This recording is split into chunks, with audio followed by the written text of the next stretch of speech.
Never seen a smile so big on my little old lady's face until I tell her I'm going fishing all weekend.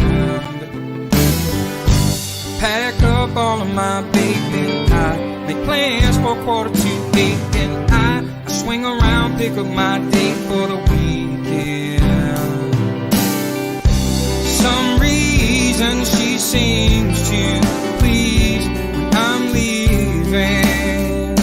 There's something I'm missing when I'm gone fishing. When I'm gone fishing. When I'm gone fishing.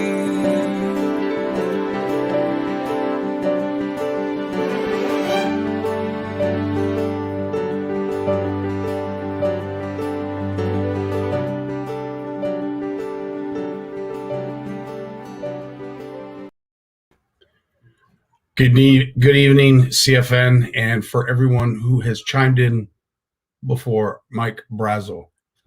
I'm not sure either, Mike. I know if I was in the audience, I don't believe that I would get in as fast as some. Brad Frost, Tony's in the house. I saw Tricia. You are fishing with Amber. Good luck to you. Give our best to Amber. Hopefully everything goes well. Robbie from Cabby's Custom Jigs Lures. Did I get that right? I can't remember. I think it's Jigs. I apologize, Robbie.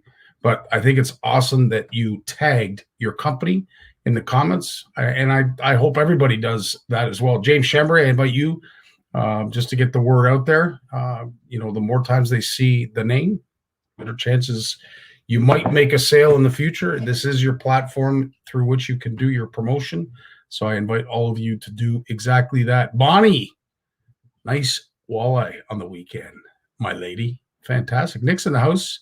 Yvonne is here. Absolutely, Yvonne is here. And Adele, we were hoping to have her on tonight, but because of, I'm not even actually sure. I don't believe she was ready to come on. So we'll have Yvonne discuss that. But we will be having Adele on later on, perhaps maybe next month. We'll see. Anyway, either way, I hope everybody's having a fantastic day. Summer's here in Ontario. I know it's been raining up north, and of course, out west, I don't know what kind of weather they're having out there. It's 30 degrees one day, it's snowing the next. So Mother Nature is having some issues. But anyway, irregardless, it seems as if summer is here on Ontario and the warm weather. Isn't it beautiful? Isn't it awesome to be able to go outside with shorts, a t-shirt, not have to worry about bringing a long sleeve shirt or a hoodie or whatever. Speaking of hoodies, we got an announcement after that I'm really excited to share with you guys. So as I said, good evening. Nice to see everyone here. We have lots to get to and talk to, so I won't waste any more of your time.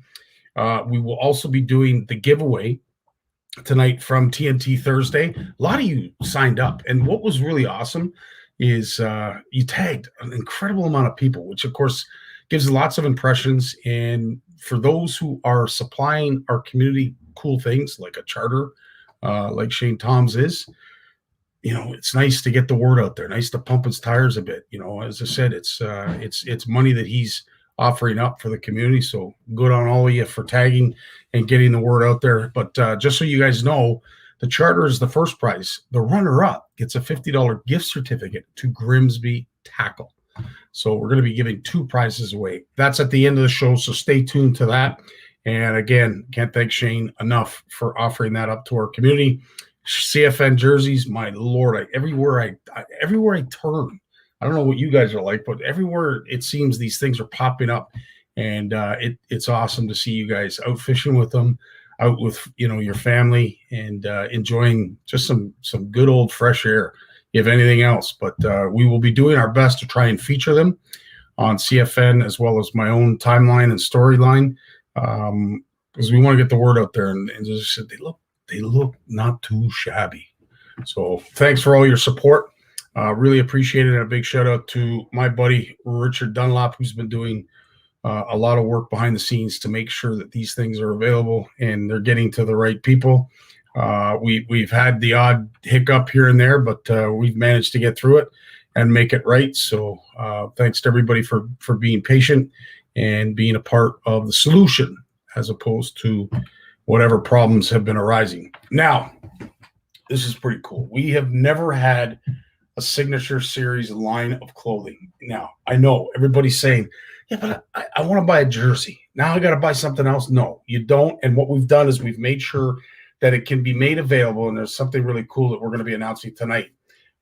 These are the new hoodies from One Last Cast. And they helped me design it. They did a fantastic job.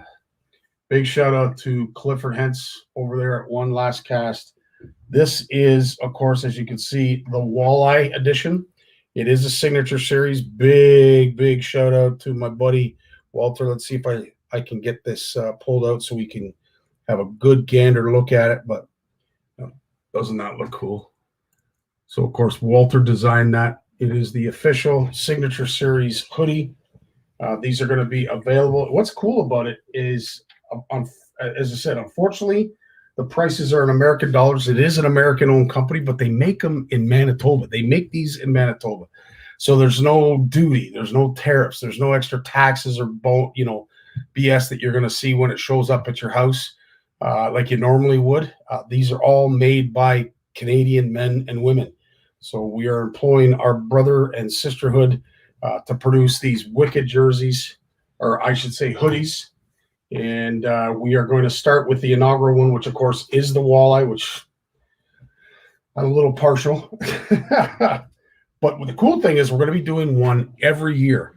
And all you have to do, and I'll show you the picture. This is a picture. If you didn't get to see it, there is what it looks like. Okay. And if you purchase one, I believe they're $99 American. So there's going to be an exchange.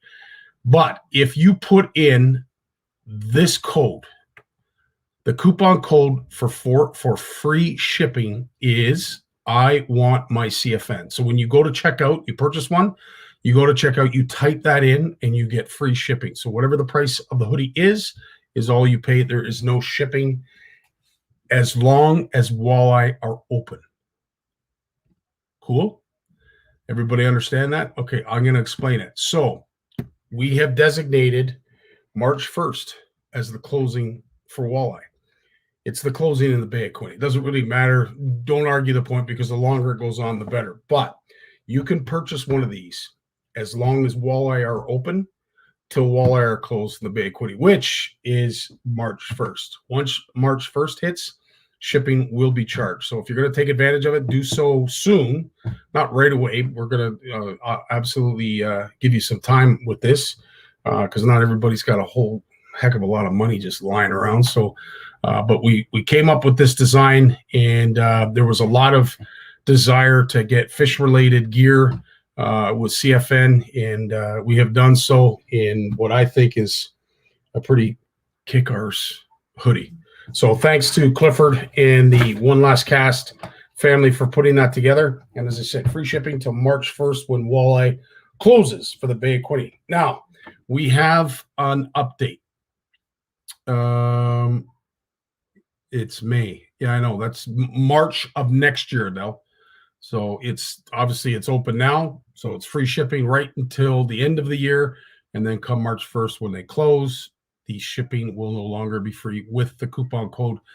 But we will be making another species-specific hoodie that we will hopefully be launching at its opening, and it will run free shipping till it's closed. So we're going to do this every year. Hopefully with Clifford's help and One Last Cast, we're going to make these things available, species-specific, and we will open it and introduce it and announce it as they open, the species themselves open. So I think it's pretty cool. I like the idea. And as I said, she looks awesome. In fact, Clifford was telling me that some of the team that helped design it, they're, as I said, they're not even CFNers. And they loved it so much that they actually took two for themselves. So they are pretty cool. Anyway, we'll keep you up to date with that. let's go to Mike real quick for a CFN Fish Off update. How we doing, Mike Consul? Hello, Scotty. That And- is a nice hoodie, and that is a nice mug too.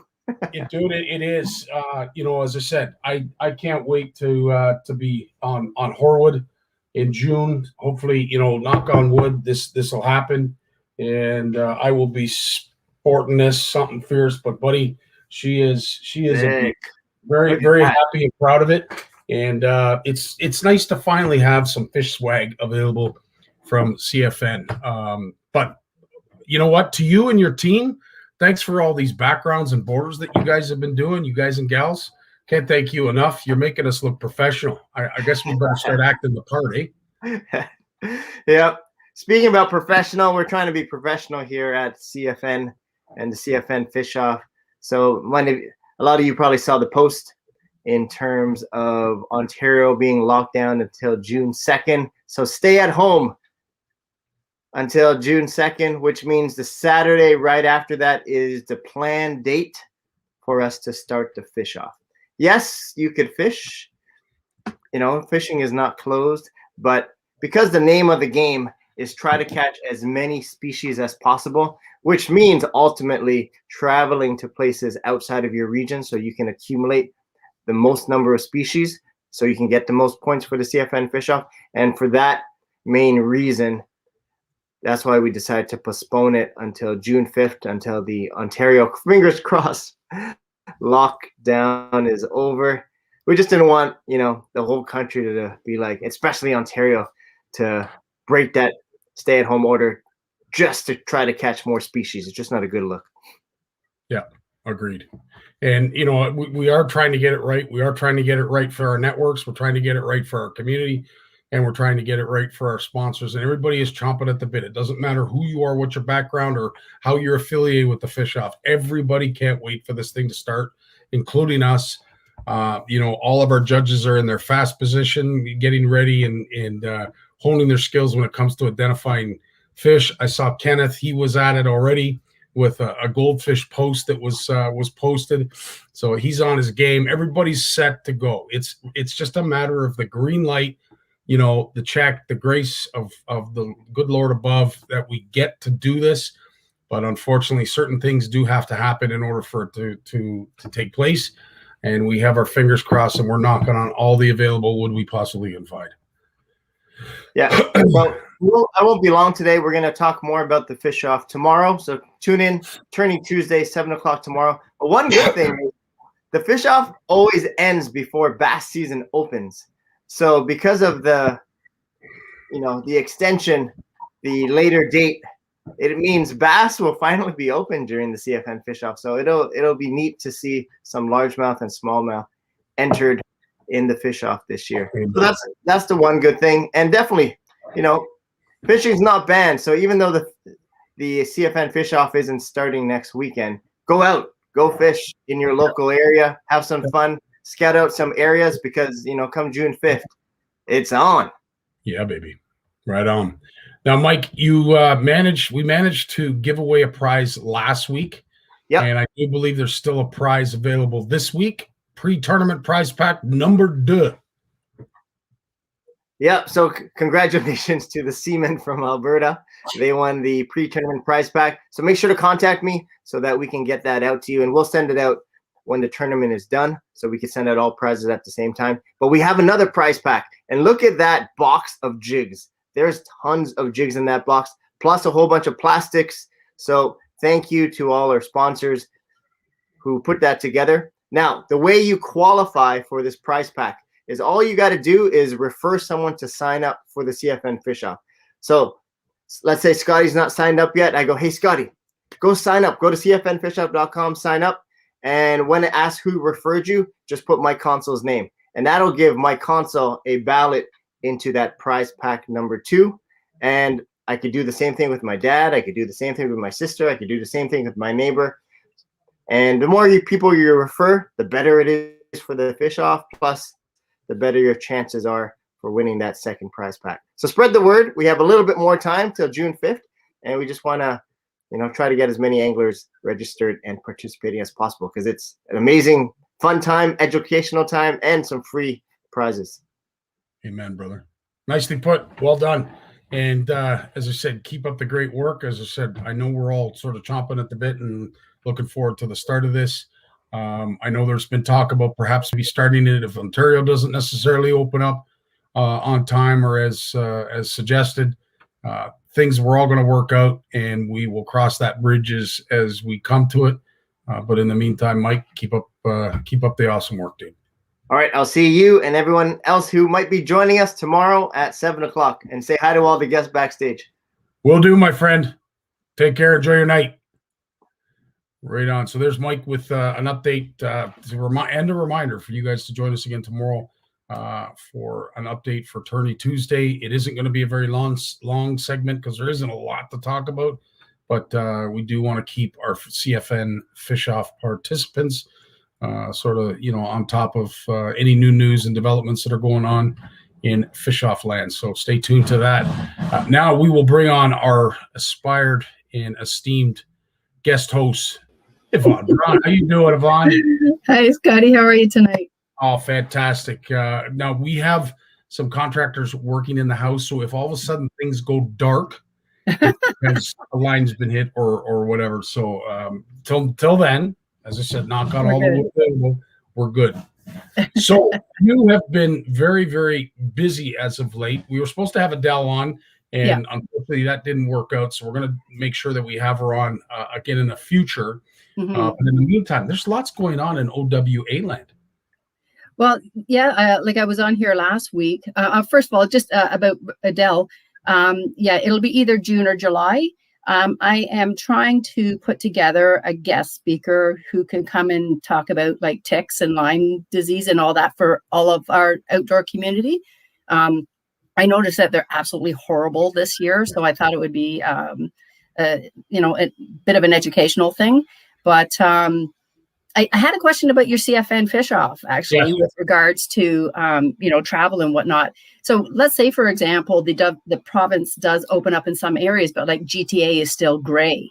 So what do you do? Do you continue it and then those people can't participate? So we do have a plan B that we have sort of, launched to a certain group of people that already know what plan B is.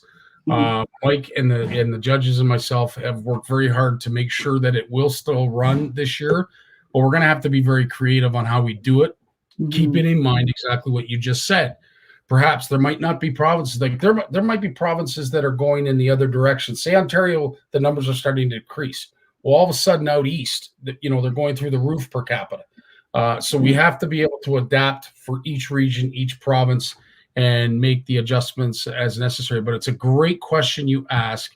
And I will say this, there is no fish that is that important to target that we could possibly get somebody sick. And I said, living close to it and around it here in my neighborhood and seeing the after effects and the long-term effects that this virus is causing, my friends, my neighbors, I'm sorry. Like I know it might be brash, and I know a lot of people may disagree with it, but there's no fish that is worthy of subjecting anybody to the possibility of catching this virus. In the meantime, all I can suggest, whether you agree with it or not, whether you believe in it or not, whether you are happy about being a guinea pig or not, get the vaccine. You're not going to be able to do anything without it. June 7th. I'm booked. Awesome. So I was on last week to talk about our fundraiser. It's gone very well this is day 3 of selling and for those people who don't know, there it is. So what we're doing is we sell a keychain for $20. You are entered into a free draw, and the draw, we're going to have at least 6 of them. They will happen every 2 weeks. The draw prize is worth at least $500. So the keychains that went on sale this weekend, they are for, it's a Hummingbird Helix 5. It's portable with GPS. It was donated by Tim and Sylvia Beneteau. We have some packages of Exxon baits. They were donated by BRX Fishing. And then we have a ball cap, a Hummingbird ball cap, and that came from Principal Outdoors at John Noel. So that's our first prize. We've had a great response. We're very, very thankful for everyone who's either, bought keychains or contributed, because we still have donations coming in next week, the next draw 2. Keychain sales will start on May 29th. The draw date will be June 6th. I should just back up a second, but the draw is going to be this Sunday. Hang on. I better not know. It's in 2 weeks' time. Jen should jump in at this point and tell me the dates, because she's the one that's running this. So anyways, in Yvonne, you need the working parts at CFN. As I said, I'd be lost without my legacy members, so I know how you feel. You have so much going on, so much to remember, and you need that special someone behind you to go, no, it's next week. Yeah. The 23rd, I think it is. Hang on a second. Where am I? Yes, the 23rd at 7. That's for draw 1. Yeah. And it's going to be done on the Sunday at 7 o'clock. And we're going to use, that wheel of names that we both use for things. Beautiful. Yeah. And then draw 2 will be June 6th. It's a salmon charter for 2, donated by Major Impact Angling and Cher Dawson. And then there's like a t-shirt, and there's assorted jigs and plastics. The charter goes out of Humber Harbor. And of course, it's all, we'll see what happens with COVID, and they'll make the arrangements. And I hope everything will be, safe. And, sorry to cut you off. The reason you're doing this, obviously, is because of COVID. It hasn't allowed us to have the shows. It hasn't allowed us to generate money like we normally can at the shows, whether we're at the OFC booth selling stickers or you're at OWA selling swag. These are ways that we can help fund our programs, our initiatives, our platforms for shipping, for, meet and greets, for all kinds of outing events, this and everything else. So whatever folks can do to help out in their way, and usually it's just buying a ticket in this case, but even the donations of prizes, it goes a long way. Yeah, I've just posted the link to our current draw. As I said, there is only 6 keychains left, so hopefully it'll fill up, it'll sell out tonight or tomorrow. Right on. But we've had tremendous support. Well, and you, as you deserve, you do a lot of great stuff. And unfortunately, as I said, as much as it's been a hindrance for being financially feasible to run OWA, it's really gotten in the way. And I know that's a disrespectful thing to say to folks who have had to deal with COVID, are on the verge of losing their business. Sorry guys, you haven't been able to get together and fish and this and that, or haven't been able to launch your boat. Yes, everybody has an argument. Everybody's been affected by this virus in various and varying capacities. But at the end of the day, we all want this to be over so we can have our OWA events. We can have our CFN events. And honestly, I can't wait for that day to happen, because I swear I'm going to book a CFN retreat, meet and greet, whatever, and just try to get as much of our community together as we possibly can. Yeah. We are missing each other, events, and, we're posting pictures of when we can get out and fish and whatnot, but it's really, we're missing the social interaction and the sharing of stories and just the mentorship that we have, like in our group in particular. It's just, there's a tremendous support network among the women, and that just kind of filters through families and other community members. So it's so what else? Your ladies they've been busy. They've been very responsible, as we've been seeing with some of the content, and we really appreciate that, because at CFN we've been struggling with it on what to post, what not to post. But most of all your OWA ladies have made it very easy for us to follow the guidelines. So big shout out to OWA for that. Yeah. Well, you can ask any of the volunteers. A little bit of a hard bum on that rule. I think that our group has been very my message to the community has always been very strongly follow the rules and we'll be done this sooner. And that's really that's all you got to do. Yeah. So. Yeah, and it sounds simple, but it's not being done And you know what? We can. I don't want to flog a dead horse. No. This topic has been talked about at exhaustion. But at the end of the day, hopefully we're going to see a tunnel. We're going to see a light. We're going to be able to drive through it and move on to the next side, which eventually will be post-COVID. Yeah. I can't wait for that day to happen. If things do improve, and I've always gone by the philosophy too, and that's why I asked the question about, what do you do if the whole province is open, and that restricts some people from participating. Until everything is open and people can travel safely, we're not going to run events, because I don't want someone coming from GTA to, let's say, Peterborough or Bancroft or whatever, when they're under a stay-at-home order or whatever. I don't want to be that the reason while they're leaving home when they shouldn't be. Absolutely. Activities. And that's why it was easy to run the Winter Fish Fest. It was easy to run our fall brawl, because we can set it up in such a way that you're not having to go out and target as many species as possible. With the multi-species online tournament, it is a qualifying tournament to try it and gain your position on a TV show. We can't run it the way we'd like to.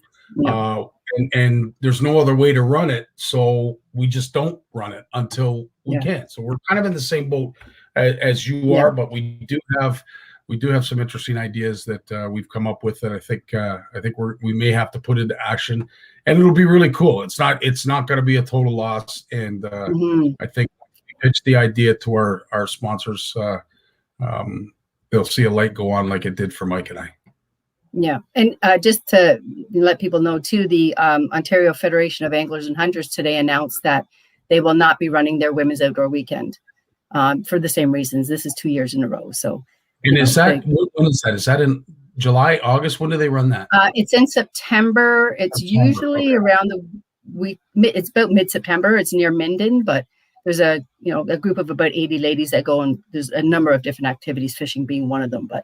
Yeah, so I just read today that they're not running it again, and it makes sense. We also have Yvonne, some people might not understand, but something that far off, because that's what I'm sure some people are saying. Well, wait a minute, it's in September. Like, people are getting vaccinated. The thing is, trying to organize it, trying to get sponsors. This is why some of these shows couldn't go on. It wasn't necessarily because we couldn't congregate.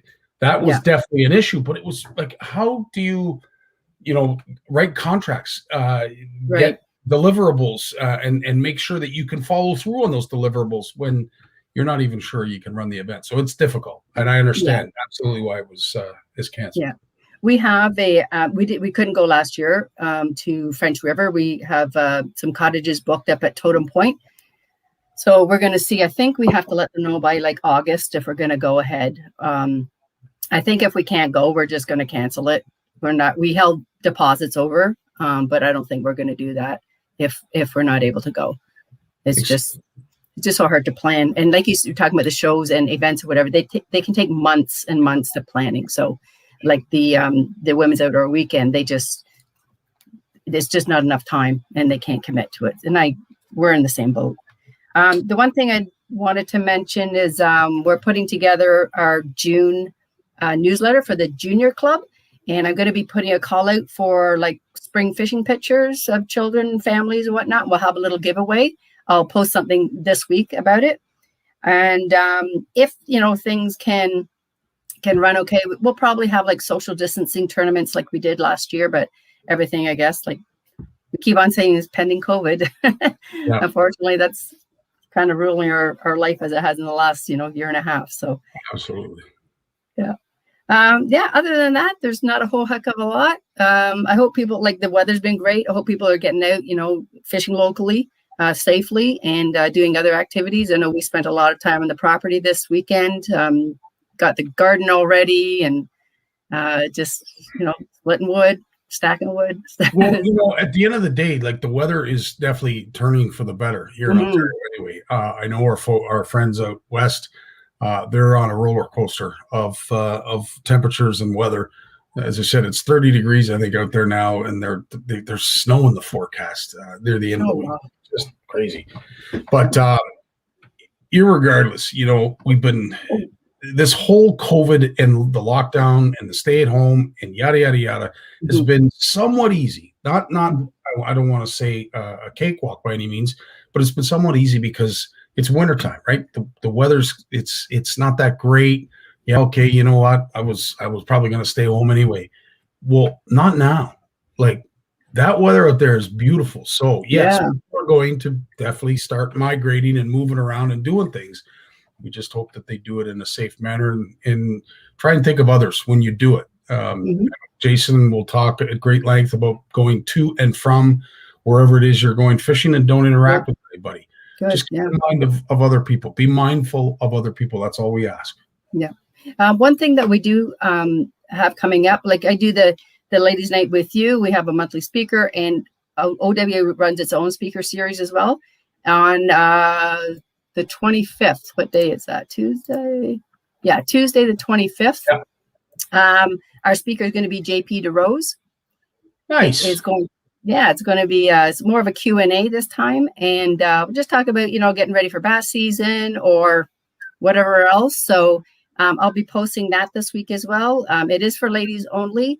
And come ready with questions. Just fire away, because he's like, they call him him and another Shimano field staff. They call him like the Rain Man of the fishing community. They just have so much knowledge, and they're just gonna, fire it away. So we're really looking forward to. I haven't seen JP since last year, I guess. So yeah, it'll be fun. And we're still trying to get. I talked to Todd Longley. Hopefully, maybe sometime in June, we can have him to come to our series and talk about catfishing. Nice. Well, I know Catherine and the girls that target those fish will love that. But yeah, JP, don't ever try and speak about a product that Shimano sells or is in the process of putting together or has sold for many years. Don't talk about bass cats unless you know what you're talking about, because you're right. He is the walking encyclopedia of just about everything, whether it be electronics, fishing gear. It just goes on and on. But yeah, he's a wealth of information. That's for sure. Mm-hmm. Good. Yeah, and I think that's about it for me, Scotty. I don't, like I said, it's busy, but it's kind of quiet at the same time. Yeah, I get it. I totally understand. Well, Yvonne, thanks so much for coming on here and reminding us of your great initiative that you're doing, and of course, all of your partners that are involved in it. As you had mentioned, there's only 5 tickets or 5 keychains left available. So hopefully our CFNers are jumping on that. Please go to the link, and I will put it up there one more time. Is it the web page or your Facebook page? It is. It's actually an Eventbrite page. There you go. There it is right there. That's the link there. So there's 5 tickets left. I'm hoping by the end of this broadcast, there will be none left. And I will thank you in advance, all you incredible CFNers. And to you, Yvonne, thanks so much for coming on here and spending some time with our community. Thank you. Anytime, Scotty. And I'll see you probably in a few weeks. Right on. Sounds good. Okay. You take care. Right. Enjoy yourself. Safe. Bye-bye. Right on. Always a pleasure to hear from Yvonne and, of course, this next gentleman. But before we do, this is our song. This is our melody. This is our passion. And I'll tell you, this video sums it all up in about a minute and a half.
Tell you, Jim, that never gets old. That'll never get old.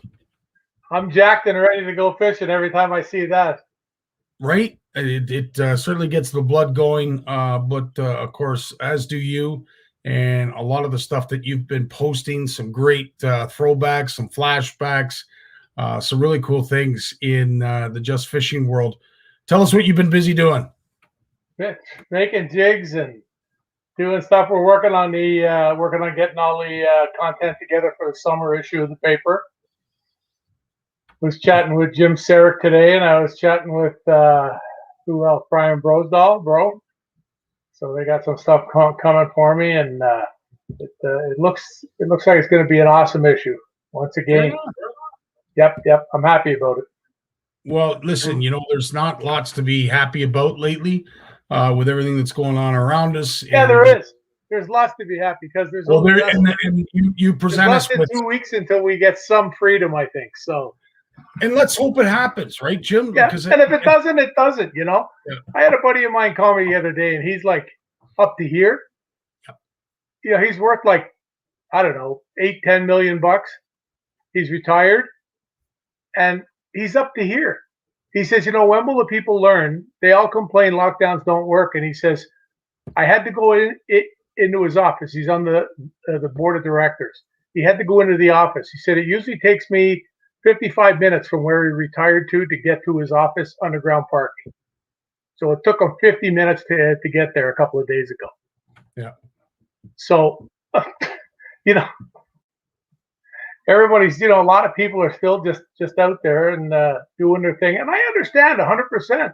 Like I said, I think I mentioned it the other day. It's the first time since I met Tammy, first time in my adult life I got a refund on my taxes. Nice. I was shocked. I was ready to slide off the chair like a slinky, kaboom, kaboom, and just hit the ground and be done. She looked at me. She said, "My God, you're getting a refund." And I said, "What for?" For my good looks. And she double took on me and said, "No, because of COVID." So I can't even get any love at home.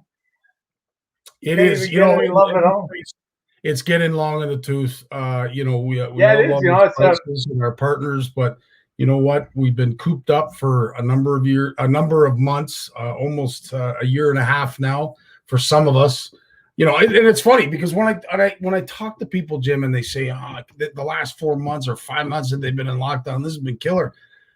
My life since last March has been in lockdown. I don't know any other life. Like listen, if anybody, I am definitely getting tired of it, but it's a harsh reminder when you see family members and when you see it around you, and people that are really negative about the whole thing, just let them lose their mother, father, and their sister to COVID in the space of 90 days.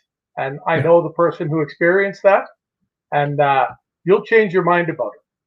You'll change your mind about it if you're not like that, And it's a horrible thing, but it's here, and it's going to be gone. The vaccines are in. I got my first shot there last Thursday.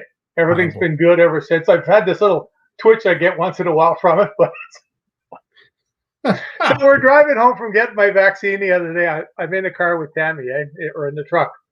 We're driving home. We had some groceries to do, so we did the groceries where we got the vaccine, or where I got it. And I'm driving home with her, and about every 2 minutes, I start going like this and twitching, and she just looks at me, and I can't repeat what she said to me, but yeah, I can imagine.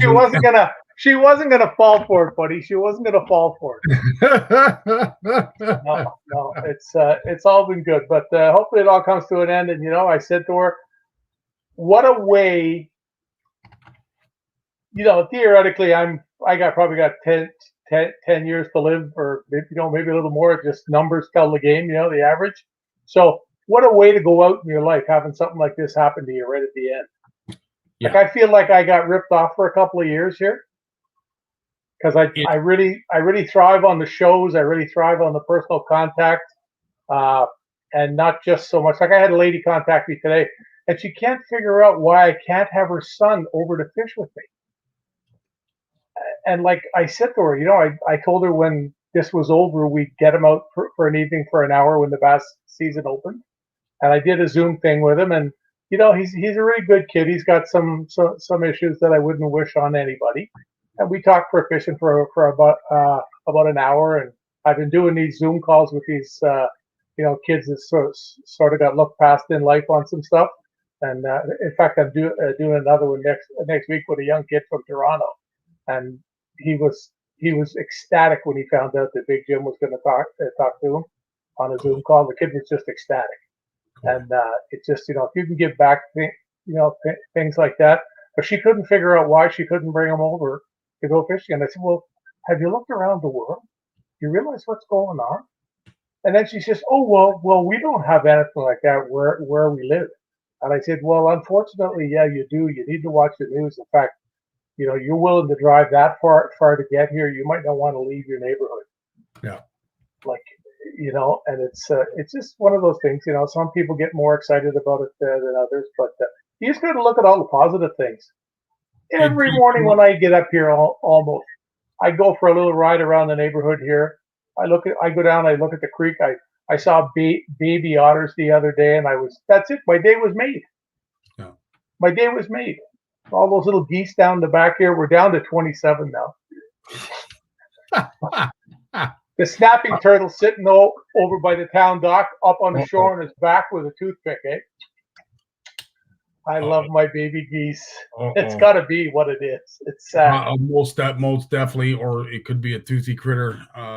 But you hit something that I was talking to an old work friend of mine who called me, and he called to congratulate about the new job that I have. But he said, Scotty, I retired. And just like you mentioned, I feel like I've been ripped off. Like I was so looking forward to golfing every day and so looking forward to going fishing. And COVID hit, and now I haven't been able to do anything. So here I have retired, looking forward to do a whole bunch of stuff, and I can't leave my house. So I know, yeah. I do think of everyone and how it has affected everybody differently. I'm really fortunate because my head is a cinder block in almost all ways. And I'm really lucky that way. Not that I haven't had. I've sat in a chair down here in the back a couple of times for like an hour and just looked at the water and wondered, like, what the hell? What are we being forced through? And you don't have any choice really, because we've seen what happens when you just say, well, let's just let it take its course. Look at India. Oh. That's unfathomable. I watched Osterholm talk last week in his podcast, and he said that he watched some of the most disturbing stuff that he will never get out of his head for the rest of his life is the rivers. Some of the rivers, they just throwing the bodies in the rivers because guys are gouging to do cremation. So there's bodies just floating down the rivers out to the ocean or wherever they go, and that really bothered him because he's a pandemic guy. Like I say, he's followed every pandemic in the world, and he's never seen or heard anything like this. And he thought maybe it was something where somebody had drowned, and was floating down the river or something. And then they realized it's just horrible. It's horrible. Back in the beginning, everybody said, "Oh, let's do what Sweden did." Sweden's way worse than us now. Way worse. They only got 11 million people, and they're like just behind us in deaths and cases. Eh? Wow. It's it's just you give it. We're the firewood, and the germ is the flame, and if you give it, it goes. It's pretty simple. You give us a fresh perspective on this almost weekly, Jim, in regards to everything that's going on in Japan. As I heard today, is going through their fourth wave, or currently encroaching on the fourth wave. So with the Olympics coming. Perfect, right? Perfect timing. Absolutely. Yeah. I mean, can you imagine if they did that? Like they have to cancel it. I'm sure you'll hear about it. I hope so. For the sake because if they bring all those people in there and then send them all back home, yeah, you just absolutely. Wow, it's a ticking time bomb when you go off. That's for sure. 2 weeks. 2 weeks. That's the positive in it right there. My gas bill is down in the truck, it's only down about 30%, but 30% of $3 million is a lot. You know what I'm saying? time he told me, like 2 years ago, I spent $15,000 on gas.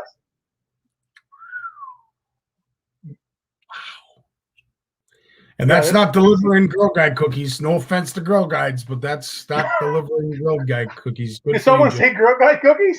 I'm looking out the door. That's not delivering the mail. Now, Hey, speaking Jim, of delivering, you've got yourself a handful of stuff that you wanted to go over in terms of tackle tonight. Yeah, I got some of the new Jackal stuff in. One of the things that I'm really, really jacked about is this little puppy here called a Dunkel. 7 inches long. It's a swim bait. You can see a couple of the colors there, and these are all brand new from Jackal. And it's really funny. Wow. Tammy said to me the other day when she saw me unpack these and spin around like on the floor like Homer Simpson. When I unpacked them, they were just so cool. I just couldn't wait to get to use them. And she said, "Are you really going to fish for bass with that? Like how big they are?" And I said, "Oh yeah." And then on the weekend, Brandon Palahniuk wins the Bassmaster Open in the States, and he caught them with these, not 7-inch, but 8 inches. And we're not talking Lake Fork and fishing for 10-pound bass, 8-pound bass. We're talking like 3-pounders, you know, 4-pounders. This here. What's really cool about it is the way the hook will go on. See the way the hook is free in the front here on a swivel? Yeah. So it has a little thing on the bottom here. You can see it there, a little groove. So the hook's on the swivel, and you just slide it in like that. Wow. And there it is along the bottom. Now that's if you're fishing away from a lot of cover and weeds. If you're going to fish around lots of weeds, or you wanted to even try it in slop, you take it off here and you attach it to the top there. You can see, if I get it over here, you can see it. Yeah. Yeah. You attach it there, and now you have the hook sitting up on the top, so the weeds aren't going to get caught on the bottom. But it's quite heavy too. I've got the stats on it. I couldn't find stats on the weights or anything, but I think it's going to be a fish catcher, and not just giant fish, Because how often do you clean a 3-pound walleye and find a 6 or 8 inch perch in its stomach? It's nothing, you know. It's what they eat, but that's what the package looks like. And you can see that's a really nice color. This one here. It is, purple, kind of a purple hue in it, and then of course, yeah, Bill's right. Big walleye at Fresh these things. And you can see this one here is a little. It's not really yellow. It's a chartreuse. It's a light. It sounds like some people have already been using it. Cliff's. I've had 6-inch rock cod hammer those. There's a lot of things like that. I don't know if anybody's got these yet. They're sort of brand new, but they may have them because they are out there.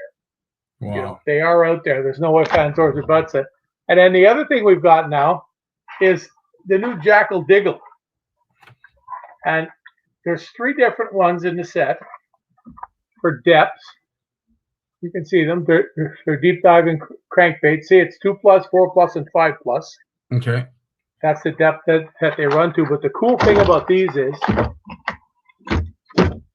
the shape of the bill. They've got almost like a coffin style bill on it. Ah. But these little winglets are curved on the front, and what they discovered, the way they balance the bait itself, it has one noisemaker. It's sort of like just like a clunk. Yeah. It's not a rattle like a rattle bait, like a TN or something like that. But when you cast these things, because of these wings, it adds 20% to the distance you can cast. Now, you hear me talk about this all the time. Distance, generally speaking, to an angler is not that big of a deal, okay? But if you want to fish something that's 30 or 40 feet away from you, and you want to fish it with this, which will go down, you know, upwards of 15, 16 feet, you need to make a really long cast so that lure has time to get down to where you want it to be, and then stay in that zone before it starts coming back up to you. And that's what these little wings do. These little wings, they make it hard for you to lift it up. When you reel it in and you go to lift it up at the boat, because it could be coming up from 15 feet down or plus, these little wings, they just catch the water. You see that scoop shape on it? You wouldn't believe the way the pull you feel on it. I haven't used it myself, but I was talking to a couple of guys in the U.S. that have, and they told me it's just incredible how it stays deep. Like when you're bringing it up, you're lying straight in the water below you. When it gets to the boat, you're bringing it up. It's trying to go on underneath the boat because it wants to keep going. Wow. It's really, really amazing. But it's a jackal diggle. You're going to see them out there. They've got some great colors in them too. There's that color, which is an IU, which is one of my favorites, and this is another one. See, it's got just a little bit of sharp. Yeah, it doesn't show up good with the light, eh? Well, but you can tell it's incandescent. Like you can tell that's a nice holographic type image. But I asked you last week, Jim, because I noticed all these crankbaits have that dot on them. How important is it for that dot to be on these crankbaits in your eyes? I don't know. I know a guy in the States who ties some really nice swim jigs out of hair and hobby hair and other feathers and stuff. And he always glues an eye on the side of the swim jig. Yeah. And that's because, like, when they look at all these bait fish, the shad that they have in the U.S. and that, they have a big eye on them, and they've always thought that the spot they have at the back is a decoy. So if something tries to eat them, it doesn't get them by the head, it gets them by the tail. They have more of a chance to get away. And I don't know about that, but it's something that we do. It's something that we've always done, is put spots on baits close to the head, and we put it close to the head because we don't want them hitting the tail. Right. We want them to hit the head, get that lure right in their mouth, eh? And that's because I've been questioned on that by guys asking me, hey, if the spot's on the tail, why do they make a lure and put it at the head? Well, the spot's a decoy, so we don't want the decoy at the back. We want it where they're going to eat that whole thing, get it right in their mouth. Makes a huge difference. And but it's like I say, it's always exciting to try new stuff like this. Yep. It's always exciting. And this is pretty heavy too, but this has just really got me going. I bet. I like it. When I look at it, everything about it, and they're really durable too. So that's the nice thing about it. I guess you're gonna probably have to fish it with a bit of a fluorocarbon leader, probably, or a single strand, because you start getting bitten off for those. It adds up. I'm not exactly sure of the price on those, but it's not $10. Good point. When it comes to crankbaits too, Jim, how important is it for you to make contact? Obviously not every retrieve, but you see these. Oh, it is when they're advertised, it is, bouncing off bottom and whatever. Yeah. Yeah. When if you're out trolling in Lake Erie or Lake Ontario for walleyes or something, you're not looking for fish that are sitting on the bottom. You're looking for fish that are suspended up. That's where they live, in the open water. They chase bait fish around. In the spring, they go in and spawn. In the winter, they come back out to the deep water, and that's it. They swim around in open water most of their life. When you're using baits like that with a lip on it, if it ain't hit, I had a guy send me a picture of a crankbait the other day, and he said, "This is my favorite crankbait." And I said, "Really?" I said, "Did you ever use it, or do you just like the way it looks?" He goes, he got offended. "What do you mean, do I ever use it?" I said, "Well, you said you've had it for 7 years." He goes, "Yeah, I have." And I said, "There isn't a mark on the lip." Like, I blew up the picture and the plastic. There's not a mark on it. It's never touched the rock. I've had baits that I've used when I used to fish tournaments that you'd use them for like a week, and you'd be fishing like 12 hours out of those 6 days, and crankbait and nuts. That was in that time when I won all the money with crankbaits, and some of the lures would not start to work right. You couldn't tune them anymore because the lip would get so worn, or it would get a little chip out of it or something. The stuff is way better now than it was 25 years ago, right? With the content. But I know I talked to guys in the States that have actually fished with lures, and they've started off with a lure when coffin bills, as they call them, and this isn't really a coffin bill, but it's close. That lure would be that shape would be there, and they would actually wear these corners off to where the thing was starting to get rounded. And then guys would see it on the rod and say, "Oh, you've got a such and such, but it's got a special lip on it." No, it doesn't. It got worn like that. And it doesn't take long. It does. I posted that picture of the Bagley bait that I won over $100,000 in two weekends with that lure. And the only time that lure ever went in the water was during tournament hours. And I didn't want to get bitten off by a stupid old pike or a muskie for it. Yeah. So it's one of those things. You see. Go ahead. it's a dangerous game. Like, it's important to bounce this off structure, and not necessarily do you know the structure that you're bouncing it off of. And yes, it could be full of snags. Yes, you might lose your lure in the process, but it's important for people who don't use them regularly to know that it's important to bounce these things. They rattle in a lot of cases, but that erratic behavior, especially when they're knocking off bottom, really attracts fish. It's a game changer. I used to reel it down, and once they start making contact, then if you're feeling too much bottom, you raise your rod tip a little bit. If you're not feeling it, you put your rod tip down a little bit, so it changes the angle, and it makes the bait dive a little bit again or come up a bit more. And when I would feel it run over something really, really rough, I'd speed it up just for a couple of seconds and just let it bang into it, and then just almost stop reeling, but just keep it moving, and you just watch the rod load up. They just swim up and inhale it and keep going. It's an easy meal. It's an easy meal. They see it bouncing along the bottom. All of a sudden it does something erratic, then it slows right down and just swims a little bit. And like the number of times where you never even felt the hit. It was just you're reeling, and the rod's tip starts to go toward the lure with the weight of the fish, and it's a really cool sensation. It's a really cool. I got goosebumps just thinking about it, because they're wondrous fish catchers once you learn to use them. Yeah. And some of the rods we've got for them now, like when you see Keith there fishing with, I use that same Zodius rod. It's a crankbait rod. It's got the glass in it. It's got the Spiral X on it, like the whole deal. And when you feel those things load up and you see that whole rod, you notice when he hooks a fish, you see the whole rod bend. Well, once that whole rod bends, like the fish is done. He's screwed. He ain't getting off. It's done. And if that rod doesn't bend like that, then he gets off. And when do you lose fish? Right at the side of the boat. Why? Because the rod was bent the whole time you reeled him in. You get him to the side. You're trying to grab him. You let the rod go straight. You ever watch the guys hold their arm way out when they're trying to grab the fish? They're trying to keep the rod bent so they don't lose the fish. Guys think that they're trying to balance it. No, they're trying to keep the rod bent. And you'll see them adjust the line a couple of times sometimes to get it right before they make a chance. Yeah. Couple questions. Richard Dunlap was asking that if you were to switch the hooks on the bottom of that swim bait, would that be weedless, and would you still be able to catch fish with that kind of setup? Oh yeah, put it on the top. No, but if you were to actually reverse it on the bottom, so how they pull it out on the bottom. If you were to, he wants me to put it in this way. Yeah, would that work? And would you still be able to catch fish with that? No, the bait's too heavy. It would have to be a hollow bait. Okay. Yeah, he wanted it in like that, so it was weedless. Yeah. That's not going to work, because this actually has a hard head inside it. You can feel it.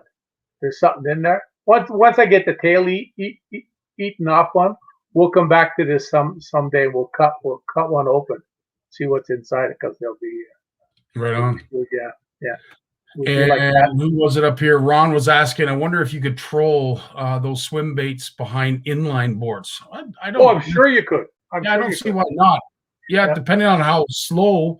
I think Jason I think it would be hard to troll it at slow. Yeah, it might be hard to, but the action, Jim. I'm sure if you fish this slowly, I'm sure it would be incredible. And like I said, things don't have to wiggle to catch fish. Look at the all-time fish catcher in modern day, a Senko. Yeah. What does a Senko do? Yeah. It's not doing this. And I was always a firm believer that you caught more fish with a lure that did this than one that did that. Interesting. Because when it does this, it reflects the light. They're more apt to see it. Wow. You watch the way, like when I really got my lessons in crankbaits, it was when I was with Rapala for 22 years. And they make some wonderful baits. They make some awesome stuff. And before Rapala, I was with Bagley. But when I learned that it ain't this, although some of them have a sort of do both together, this isn't really the fish catcher in my mind. This is.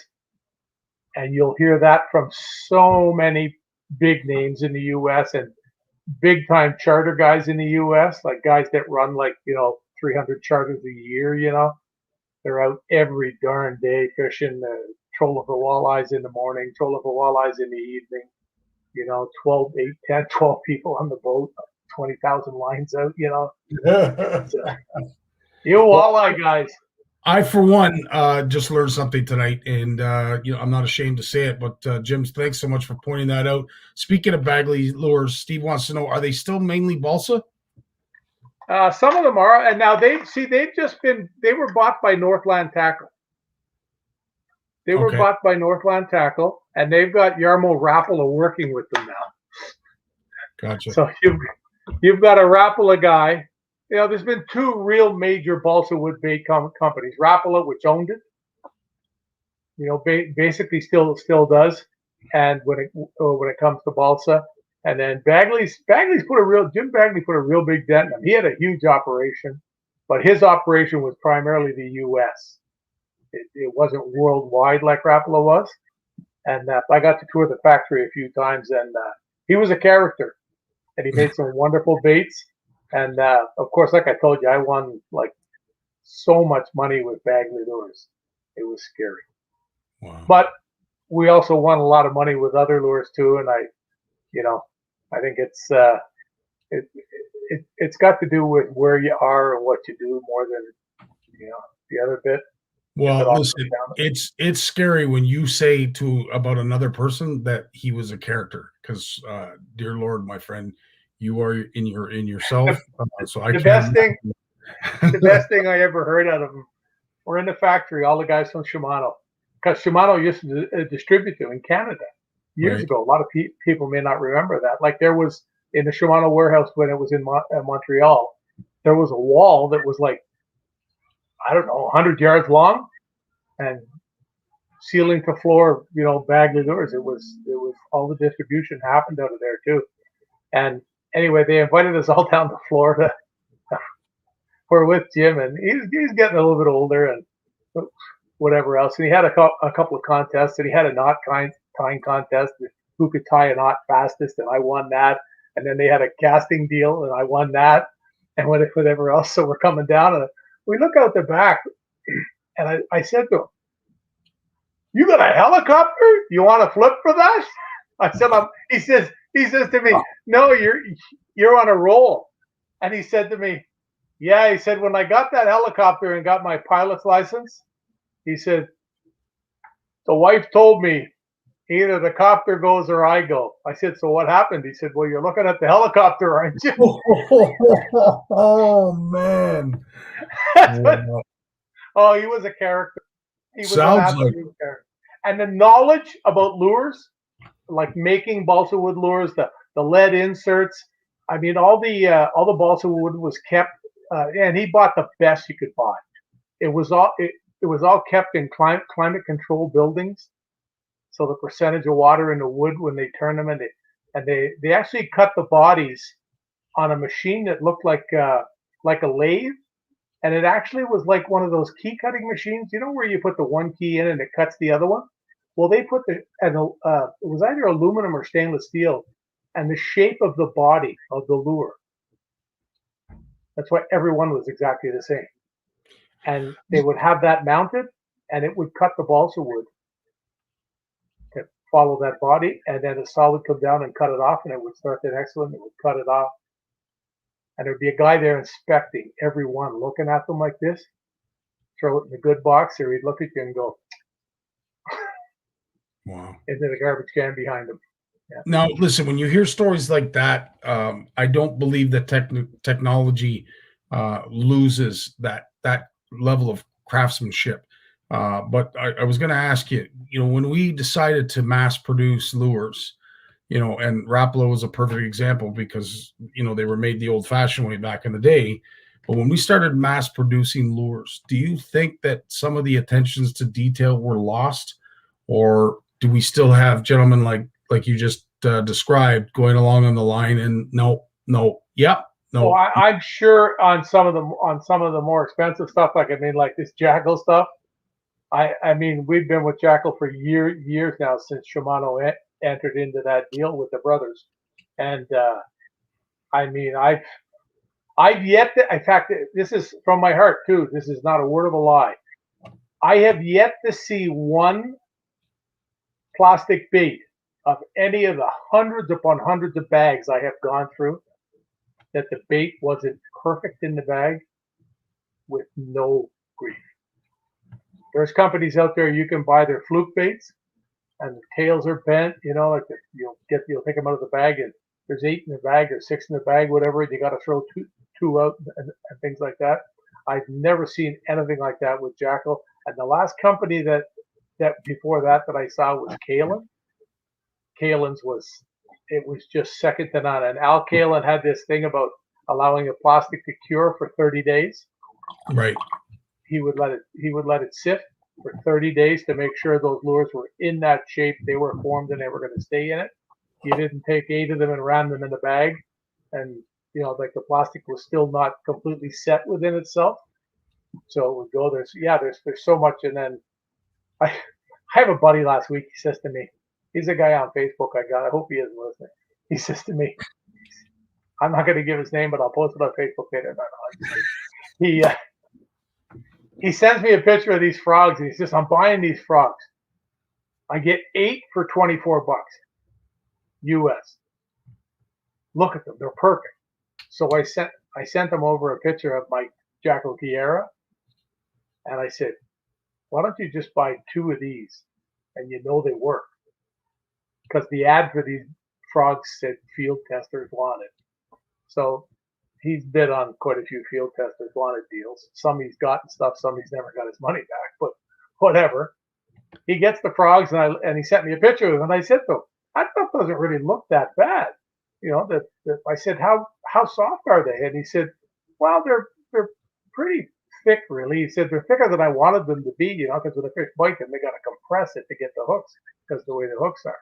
So I said, well, look, when you give one a toss there in the river, let me know. So he sends me a message on Facebook. He says, all it says is OMG, and a whole bunch of curse words and those frogs. And I said, what's wrong? And he told me, well, they all sink.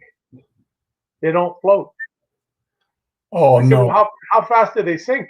He said, like a quarter-ounce jig head. He said, I said, because if they sink really slow, you can still use them in your lily pads and things.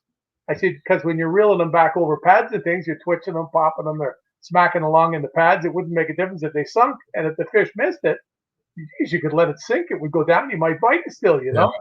Yeah. And he was just like up to here, right? Cost him like $48 with shipping and everything. So I said, "Why you could have bought 4 tiaras then?" Wow, funny stuff. So the frog's not in the bag; it's at the bottom of the lake. Quality stuff. You need to buy quality. I don't care who you buy quality. Hey, speaking of quality, yes, sir. The NRX Plus rods. Yes, they're just firing out the door.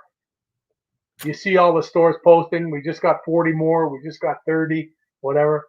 Like it'd be like, you know, they make fun of the Boxing Day Christmas sales with all the ladies grabbing and tugging that stuff in the stores, right? Well, I tell you right now, it's all the guys in the NRX rods. If the stores were open, it would be fighting over them. Apparently, they've had some fantastic sales just like that, and they are like the high end rods. They're the best rods in the world. I asked Jeff Gustafson, he got one, and I asked him. He couldn't tell. You know when he won the tournament in the States? Yeah. All the fish he got came on an NRX Plus. So he really got to use the stuff under all conditions and whatever. And I asked him, and he said, well, they're lighter and they're crisper. That was his words that he used. And we knew they were lighter, and he said they're crisper. There you go. Spoken from a true winner and true champion, Jim. You see the bluegills he was catching the other night? Yes. We were hoping to get one of the edits done for him. I sent him a rude note. What? I sent him a rude note. I said, I've been waiting for a bluegill that big all my life. I told him I hope he stubbed his toe in a strange hotel room. There you go. I didn't want to be too mean. No. And I don't want to be mean either. We have to get to Lawrence and Jay. As always, buddy, thanks so much for all your time and everything you do for our community. It truly means the world to all of us, bud. Countdown's on, baby. Yes, sir. Yes, sir. Stay safe. Stay classy. Always. Everybody out there, be safe. Right on, buddy. You take care. True gem, true champion, and a great mentor for all of us to follow. Big Jim McLaughlin. And before we bring on Lawrence, I noticed that his camera isn't on. But before we do, here's a word from our sponsor. When it comes to Canadian food, we've got your back with flavors like lemon pepper, beer batter, campfire barbecue, lemon pepper dill, garlic butter and chives, and crispy Cajun. We've got a mix for every meal. Whether you're serving East Coast shrimp, West Coast salmon, succulent walleye, chicken wings, or veggies, we've got you covered. Coat your food in outdoor flavors. Available online or at these fine retailers. So a reminder to stick around. We are going to be doing the fantastic sport fishing giveaway at the end of the show, as well as a $50 gift certificate to Grimsey Tackle. But I will reach out to Lawrence right now, and say, Lawrence, unfortunately, your camera's not on, as well as your mic, so I can't click on you.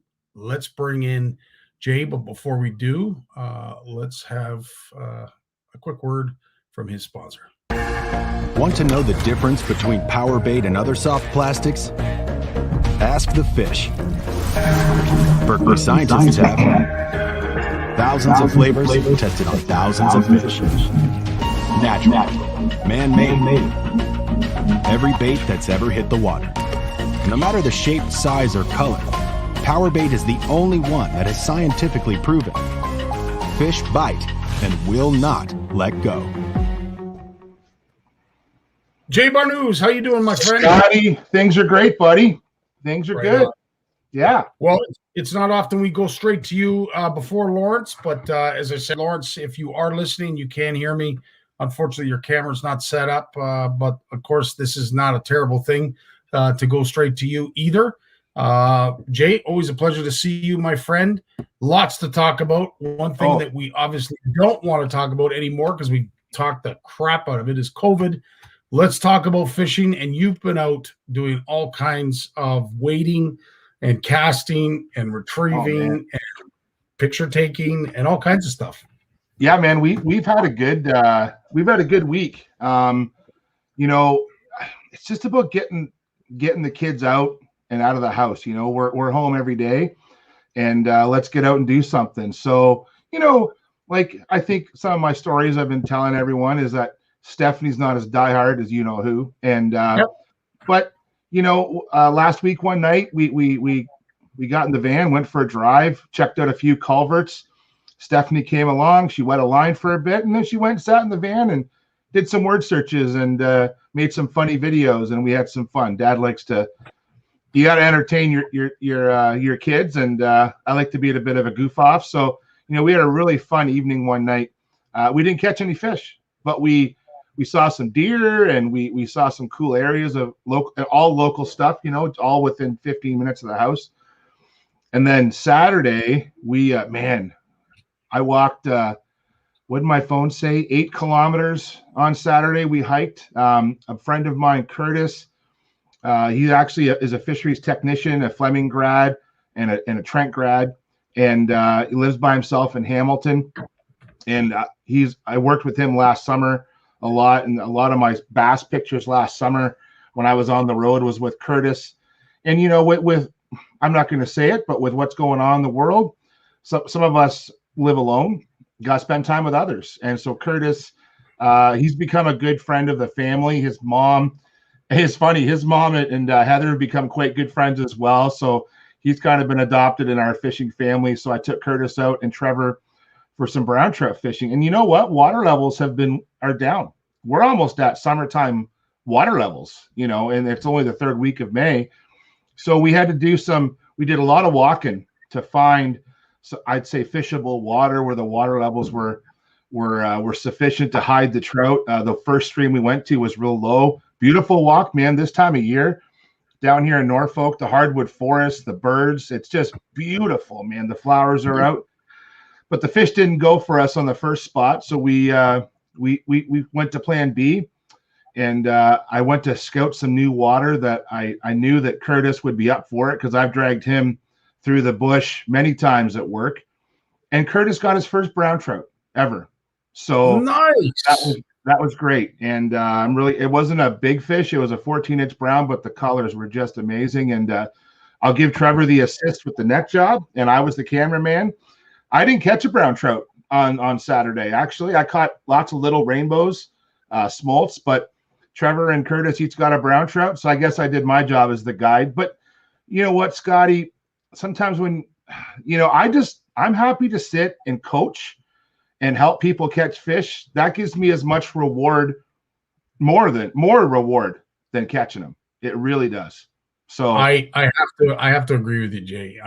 You're 100% right. I actually enjoy watching people catch fish, and hence the reason, I'm probably able to sit back like I do and live vicariously through our community who are out and they're active and they're doing their things, socially distancing and following all the rules.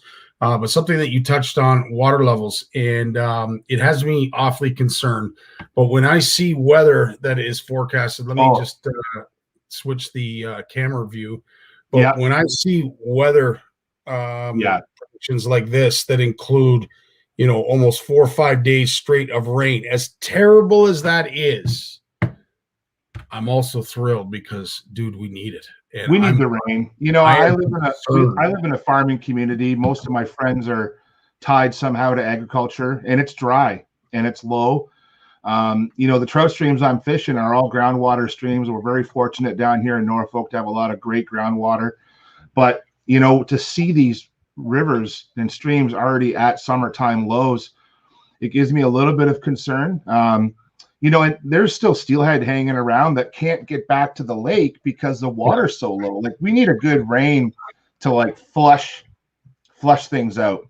And I see a lot of anglers still catching steelhead, which is great.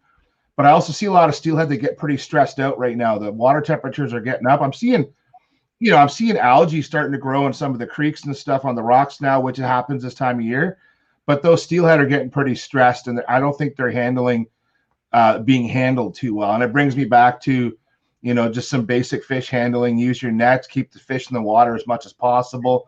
And a lot of these anglers, they're not keeping these fish. They're just doing catch and release. But when you're doing that, give that fish every chance they can to survive. And sometimes, I'm all for just letting them be for a while. Like, that's just my own personal opinion. But, I like to steelhead more in the fall. And even the brown trout fishing we're doing, I use my net, honestly, not just to land the fish, but I use the net more for a place to hold the fish while we get the camera out, while we get the measuring tape out. So that fish is in the net. And even the fish in the net, like, I'll just measure I'll just kind of fold the net over in the water, and I'll put the tape in the water, and I'll just, 14 inches, 15 inches, however long it is. Because everyone wants to know how big their fish is. I'm not going to throw it on a scale, but having a net is just I'm so used to having a net now that when I don't have a net, I don't know what to do with the fish. And really, the nets that you have, they're like floating cages. So they're great to examine, great to take measurements, great to do release videos. Thanks so much for all your release videos that you're doing.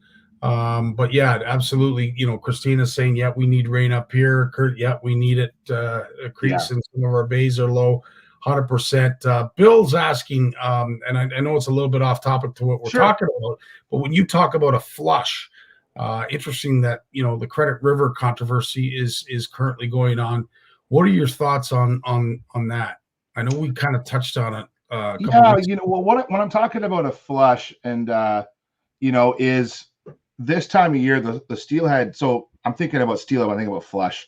So this time of year, the steelhead have all finished spawning, and they're all trying to work their way back to the lake. Steelhead are repeat spawners. Some of them have their last trip every year. It happens, but for the most part, they'll return 2, 3, 4 times or more. And it's in them just to drop back. That's why we call them dropbacks, to drop back to the lake. And they have to navigate, though, around log jams, over dams, through fishways. And if we don't have enough water level for that to happen, they become basically trapped. And we need rain to allow us to bring that river up and flush those fish back to the lake so that they can grow and feed for the summer, and then they'll return next year. So what's going on with the credit? I haven't been following. Maybe I'm a little there's an issue that the town of Orangeville is thinking. I don't know if this is exactly what Bill's talking about, but I'm pretty sure that it is about not necessarily dumping all their effluent into the Credit River, but of course when they have overflow, it'll be the same setup as some of our big waterways and Great Lakes to our neighboring metropolitan cities. When there is an excess of water, the town is looking to do a lot of dumping of effluent into. It's a tough call, Scotty. Like even right here in Delhi, I live on Big Creek. Big Creek. I don't live on the creek, but literally I could walk there in a few minutes from my house. It's a cold water stream. It's all groundwater fed all through the Norfolk Sand Plain here. But right in Delhi, we have a sewage treatment plant that pumps effluent. Like when you go down there on a right behind the arena, man. So when the kids are playing hockey, there's a beautiful pool right behind the arena, and the sewage plant is on the other side of the creek. So if you get that nice south wind blowing on a day, and I did sewage and water treatment in college, and I know the smell of effluent. And I'm not going to say it's a good thing, but this is part of civilization. Like we have every major river. I don't care if you're fishing the Grand, the Thames, every major river where there's a town has sewage effluent. And it's it's all about solution. No, dilution is the solution. That's like an old term that's been used. And, we put sewage effluent into all of our systems in the Great Lakes as well. And I know there's some older systems out there where they have combined sewers. We hear all about this. And I know London has some problems with that. Toronto does, where you actually have two sewers running parallel. One's a storm sewer and one's a sewage out of your bathroom. And what happens is that during high rain events, they become combined because they're not separate. And that's helped to alleviate pressure on the infrastructure. But it causes these massive dumpings of raw sewage into some of our Great Lakes and into our Great Lakes eventually. And in fact, all across Canada, take a look where your sewage treatment plants are. I'm not saying what they're doing up in Erin and Orangeville is a good thing, but this is what happens. It's all about development, and we need sewage treatment to allow us to have homes and have, even septic beds. Like septic beds for a lot of rural areas could use septic beds, but even there's only so much of that. Only so many septic beds can handle so many houses, and then eventually you have to go to a little more robust infrastructure. I'm not a municipal planner, so I'm not going to get into that. I'm talking out of my realm here a little bit, but just from my own experience working as a biologist, I've worked with different municipalities over the years discussing this very issue and trying to understand, what is the impact on aquatic life. A good example, Scotty, a good feel-good story about this is in London. In London, there's the Springbank Dam, and Springbank Dam was in place for a long time. It's kind of on the west side of London, and they put that dam in every spring, and they would dam the river, and there's a sewage treatment plant in that section of the Thames. And what would happen is this small reservoir would become very polluted because you'd get algae blooms because you're literally pumping effluent into the small reservoir. And it was home to the rowing club and some other facilities there. Well, I'm gonna date myself here, probably early 2000s. They took the dam out, and they took it out every spring, and they want to do maintenance on the dam. Well, what happened is now all that effluent is being diluted because it's all flushing through. It's not being, basically in the summertime, it was being cooked in that little reservoir. Yummy. Now the Springbank Dam hasn't gone back in. They're not putting it back in. The City of London has said the river is healthier the way it is. Now the fishing in downtown London is the best it's ever been. I have no problem saying that. I've experienced it myself. All these migratory species like red horses and walleye, and now they're catching big muskies in right downtown London. No They weren't way. catching. Really? Yeah, seriously. If you guys want to learn about this, there's a great group, Fish On. It's Fish On London, and also Angling Sports, which is one a great tackle shop right in London. They have a Facebook page, and I follow all these adventures of anglers, and they're catching these are 40-inch class muskies that are living in the Thames River in great smallmouth fishing, and in fact, there's a few cold water streams that flow into the Thames that might have some brown trout that are caught sometimes in the Thames River.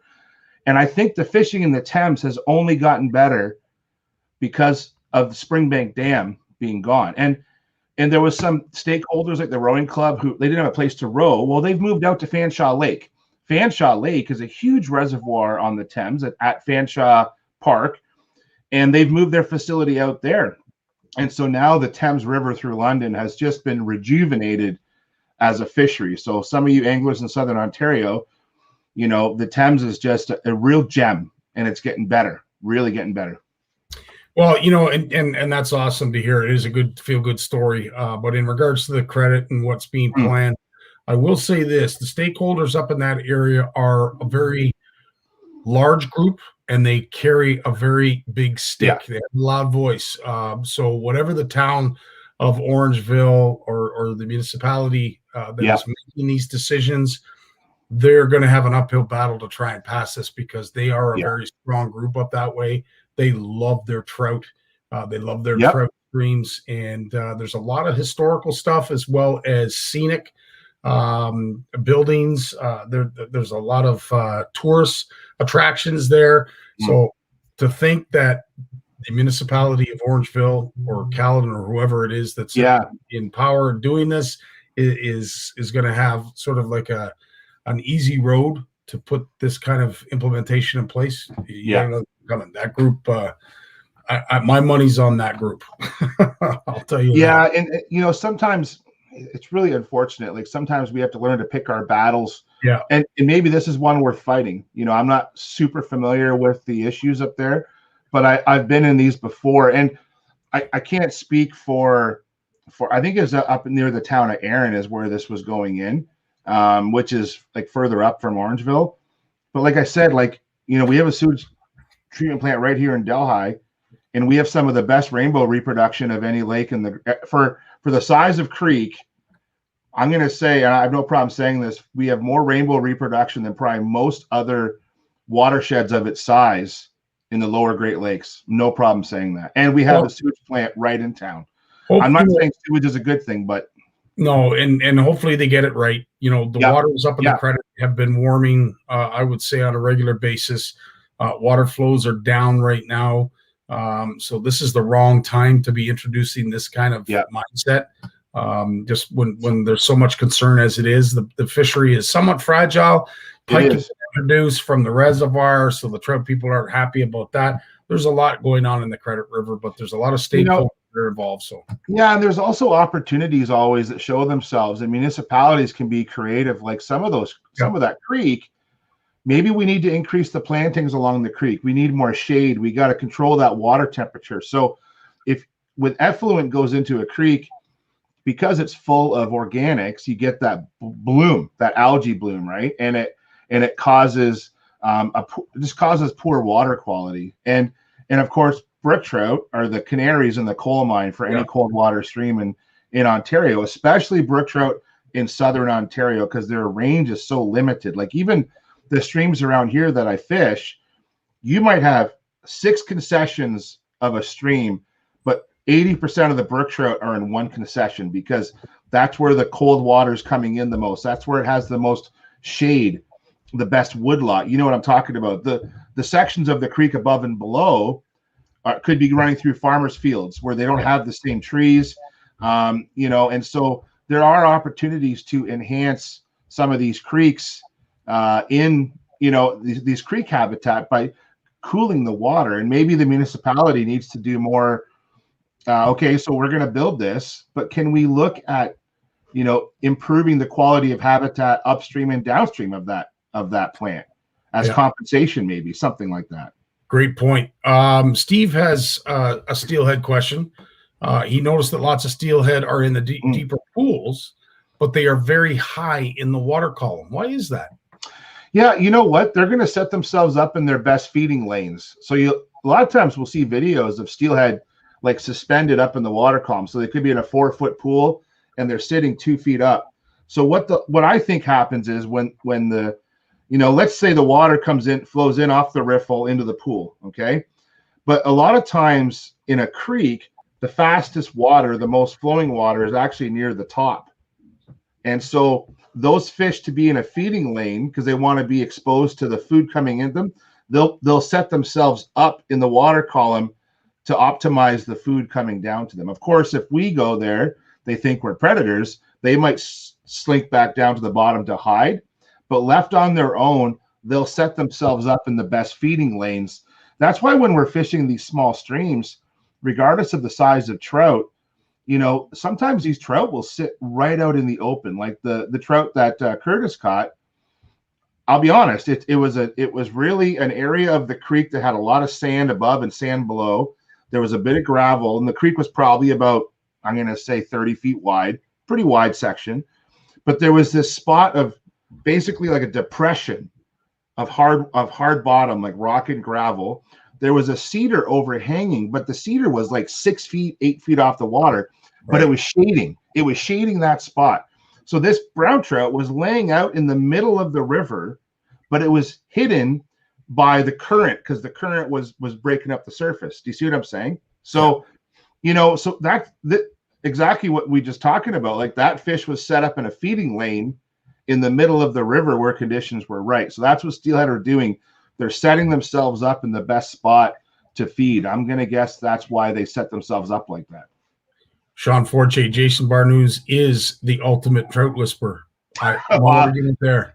I am an angler. I'm an angler of opportunity, Scotty. I haven't been catfishing since April because of things. And what I like to do is I look at it as a challenge, Scotty. So I sit there and say, all right, I could sit there and I could pound my fists and be all grumpy about I can't do this and I can't do that. Well, you know what?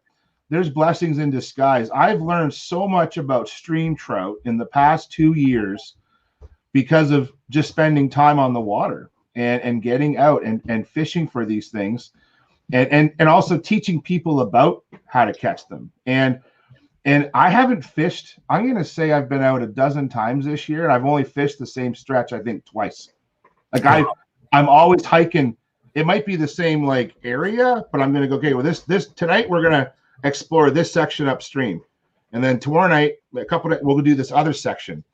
And then it's like, oh, look on this map. There's like, I did all the map study with you guys last week. Like, oh, there's this culvert. I found this culvert. Let's go check that out. Like, I have to find, I don't know, it's about me. It's almost like it's a competition. How many trout spots can I find? I was laughing about your comment about my waypoints because I was looking at my Google Maps the other day and I'm like, man, I have a lot of little blue flags all over Southern Ontario and I have them all labeled, like the creek name and the concession number. And so those are all the access points for, I bet you I have 500 little blue labels. You can do the label in Google Maps. I bet you I have 500 of them in Southern Ontario. Wow. Well, you know what? If we set up an auction for those blue pins, we could probably pay off the national debt. Yeah. If we were to auction them. Oh man, it is. And it doesn't mean I've caught fish in every single one, but it's all about, a lot of times we'll leave the house, Scotty, and Trevor will say to me, Dad, where are we going? I go, I don't know.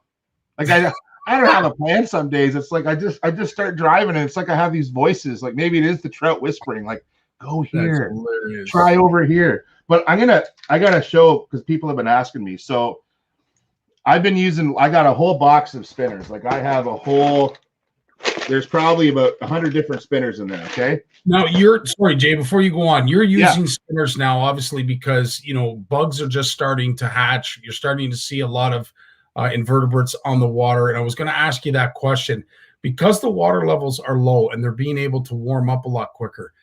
I myself would predict a heck of a lot more bugs around and ample food for these fish to eat because of that. What are your thoughts on that? So that's part of it, but I'm going to give you, when it comes to brown trout though, brown trout are kind of evil trout. Let me explain why. They are piscivorous. They eat fish a lot. Like these creeks I'm fishing are full of creek chub, like big creek chub, and we'll catch big creek chub on the spinners. But those brown trout are full of fish. This is why people don't like brown trout getting into brook trout water, because in southern Ontario, brown trout are an introduced species. They were introduced back in the 1800s. You'll hear people refer to them as German brown trout, and so they've been introduced, and they get into these creeks and they outcompete the native brook trout every time.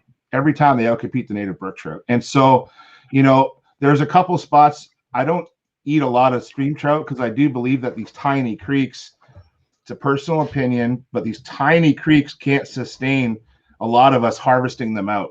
But in some creeks, I will eat brown trout if I catch them in a brook trout stream, because I believe that I need to take some of those browns out of there. And unfortunately, it takes a long time to grow a big brown trout in a small stream.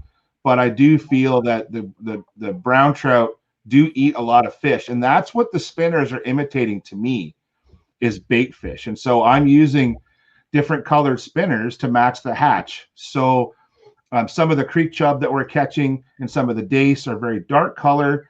But also too, brown trout will eat other brown trout, other brook trout. So they're really opportunistic. So like this is the spinner I've been using. So that's a Panther Martin number 4. Nice. And that I've tried so many colors, but that color with that yellow with the red dots, I think it looks like a little brown trout.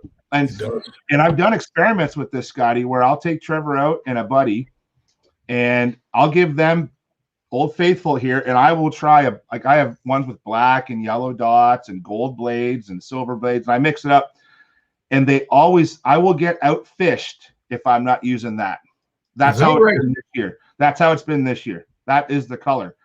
Now what's nice about a Panther Martin, and I'm not sponsored by Panther Martin, they spin really easy. Like I have MEPS and Vibrixes and Blue Fox Vibrixes and stuff in there, but these blades spin so easily.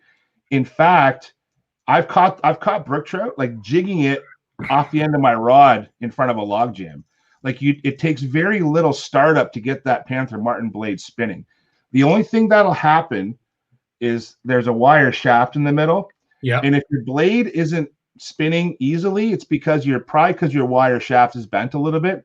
So just take your forceps or your fingers and just slowly make sure that's straight. Because we're running these things on 6-foot light action rods, but with like light braid, like 10-pound Nanofil or like 8-pound Berkeley X5. And why I'm using braid, dude, I'm fishing the jungle, man. These brown trout come out of these log jams. And as much as I love a 5'6" ultralight with 4-pound test, I ain't getting them in with that. And I have a good chance of catching a big brown. So I'm using braid as a main line. If I'm going to drift a crawler, now sometimes I will drift a night crawler through a pool, I will just tie on a fluorocarbon leader and a number 8 hook. And more often than not, especially during this low water, the creeks I'm fishing, I don't use any split shot. The worm itself is enough weight. Just time your drift to let it sweep into that log jam. Interesting. And is there a particular blade that you like to throw, in certain situations that maximize, reflection in certain stained water, colored water, what have you? Most of the streams that we're fishing are really clear water. Like these are basically spring-fed streams. The water's super clear. I kind of lean towards gold. So I kind of 2 colors, gold and silver. And I'll throw another one up here. Let's see. Those are kind of the Old Faithfuls, right? Gold and silver. Is there gold and silver? Yeah. Yeah, those are kind of the go-tos. But is there another color that sometimes you'll throw in certain situations as well? Yeah, so that's probably number 2 right there, my number 2 favorite. But the other one that I want to throw, they have a couple new colors out this year that I like. This one here is called like a Fire Tiger, and it's got like yellow and red or yellow and orange with that gold blade, right? Yeah. But I'm gonna let you guys in on a secret that a buddy of mine let me in on, and it hasn't worked out for me yet. But I'm working on I'm doing some experimental trials here, running a black spinner. Interesting. Yeah. So in some of the bait fish, like some of the creek chub are really dark, and even tiny brook trout, you've seen them, Scotty. Yeah. They're so dark, right? There's no shine to them at all. So I've been playing around with some of these black spinners. I've heard some good things about them. So I keep going back to my confidence one though. That's my problem. I keep like I see him catch one, and I'm like, dang it, I should have gone back to my old faithful. But I mix. But even right now with the low water, I'm running. So I usually run a number 4. The trouble with Panther Martins is Meps and Blue Fox spinners kind of follow the same path: a 0, a 1, or a 2, or a 3, right? And if I say a number 1 spinner, Scotty, you got a picture in there that I know what number 1 is. Panther Martins are a little bit different. Like a number 4 Panther Martin is like a size 1 Mep. So you got to kind of look at the size of them.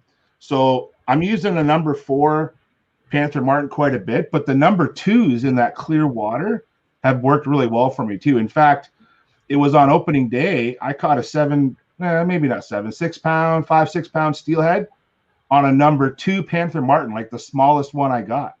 So, and that was the biggest fish of the day. Interesting. Yeah. Well, you guys have been certainly busy, and you've covered a lot of territory. You've been targeting trout. You've been targeting catfish, suckers. Yep. What are you looking forward to now? Are you getting that itch for bass season? Are you still enjoying the walleye, or where your head's at? Brandon Nag sent me my Jig of the Month club. I got my Jig of the Month subscription today, so I got to check that out. So shout out to Brandon Nags. I need to I'm going to start getting some bass gear ready, and I'm going to start talking about some of the bass gear I want to use this year, because that's my favorite. Like, I'm not going to lie. Like, I love fishing year round for everything, but I love bass season. So I'm going to talk about that. But, you know, we're kind of looking forward to the CFN fish off, you know, and Trevor and I have signed up, and whatever happens, like I said to Trevor, you know, we will fish what we can, where we can. We're not going to fight any rules. We're going to stay as local as we can.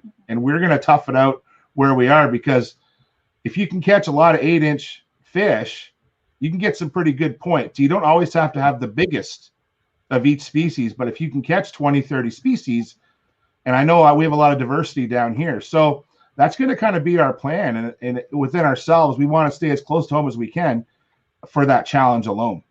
That's cool. Yeah, so that's what we're gonna do. I see a couple questions here. Christina, do you run a float with your spinners? I don't run a float with my spinners.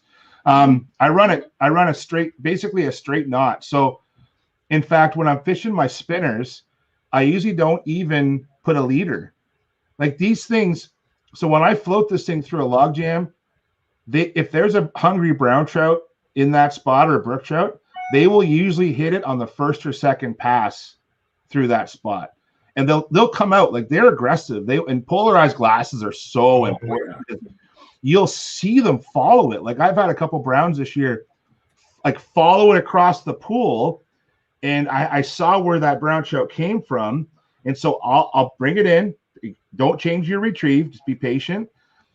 Let that brown trout go back to where he was, or she was. Give it a minute, and I gotta pitch it back to that same spot. And in fact, what I'm usually doing is I'm not casting. These are small streams. I'm actually flipping it like I flip a jig under a dock. Like, I grab the spinner in one hand and I have that rod in the other, and I get a bit of a slingshot going. And that's why I use the braid. That thin braid slides off that spool. If I'm using mono, it's too clunky. And so I just use that braid to slingshot it. I'm not like pulling it hard, but just a little bit of leverage, and you're pitching it back. And then what you want to do, though, so it doesn't get snagged, is catch the line with your finger before I close the bail. It's like a quick hand motion, because you don't want to pitch it out there and let it sink. Because if I let it sink for more than 2 seconds, I'm snagged, because I'm fishing all these log jams. So when I've taken some people out, like I took out Curtis on Saturday, and last night we took out Trevor's baseball buddy Owen, who we haven't seen since last March. Wow. And who's a phenomenal kid, and the kid's an ace pitcher, by the way, Owen, and a great angler. And so he picked up on it right away. I told him, I said, Owen, you're going to take the spinner, you're going to flick it out here, and he picked up on it right away. He's just a very good angler. It's actually great to see Trevor and Owen fishing together, even though and we did it safely. Owen's mom met us at the access point, dropped Owen off. We went and fished for a couple hours.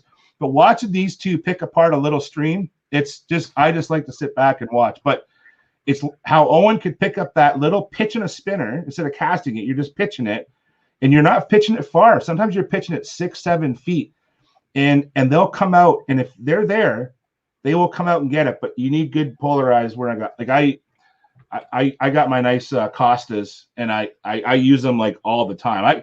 Listen, man, these baby blues, they hate the sun. I wear sunglasses on cloudy days all the time. So, but get yourself a good pair of polarized glasses. The other tip I'll give you is if you're in the bush, buy some amber lenses. Even on a bright day, amber lenses will bring in more light to your eyes, and it'll give you more contrast. You can see, and people are like, how can you fish with amber lenses on sunny days? But when you're in those streams fishing for trout, whether it's steelhead or brown trout, it brings out the contrast on that stream bottom. I can see so much better with amber lenses on some days. So I usually bring 2 sets of glasses with me. Incredible. When you were talking there, the last bit, I was looking at this picture when you talk about brown trout and how they are very aggressive, and it doesn't seem to matter what other species is in the body of water, they're going after it. Like I ended up catching this brown trout. Now, it doesn't do it justice. It wasn't a very long fish, as you can tell, but look how wide it is, and I knew this fish was there because I had never ever caught a brown trout out of that body of water. It was chasing bass fry. Yep. Buddy, all of a sudden it would come to the surface and 50 bass fry would be flying all over the place. And it was just gorging itself in the schools of bass fry. And but by the time I finally threw a swim bait at it, because I wish I had a good camera, I would have loved to have taken some great video of it. But watching this thing pass after pass, it would literally go through, it all scattered. It would turn around, it would wait, and then it would go through it again. And I don't know what happened to the adult bass. It certainly wasn't doing its job. It fell asleep at the wheel. But this brown trout, until I finally caught it, it literally it was spitting bass fry out when I got it to shore. They were everywhere. Oh, yeah. Like I think that a lot of us, when we think about, a lot of anglers think about trout, they think about they're so nice and rising for the fly and this and that. Man, trout are mean. They are predators. Like, when we go fishing in Algonquin, when I used to go fishing in Algonquin quite a bit, we troll spoons for brook trout.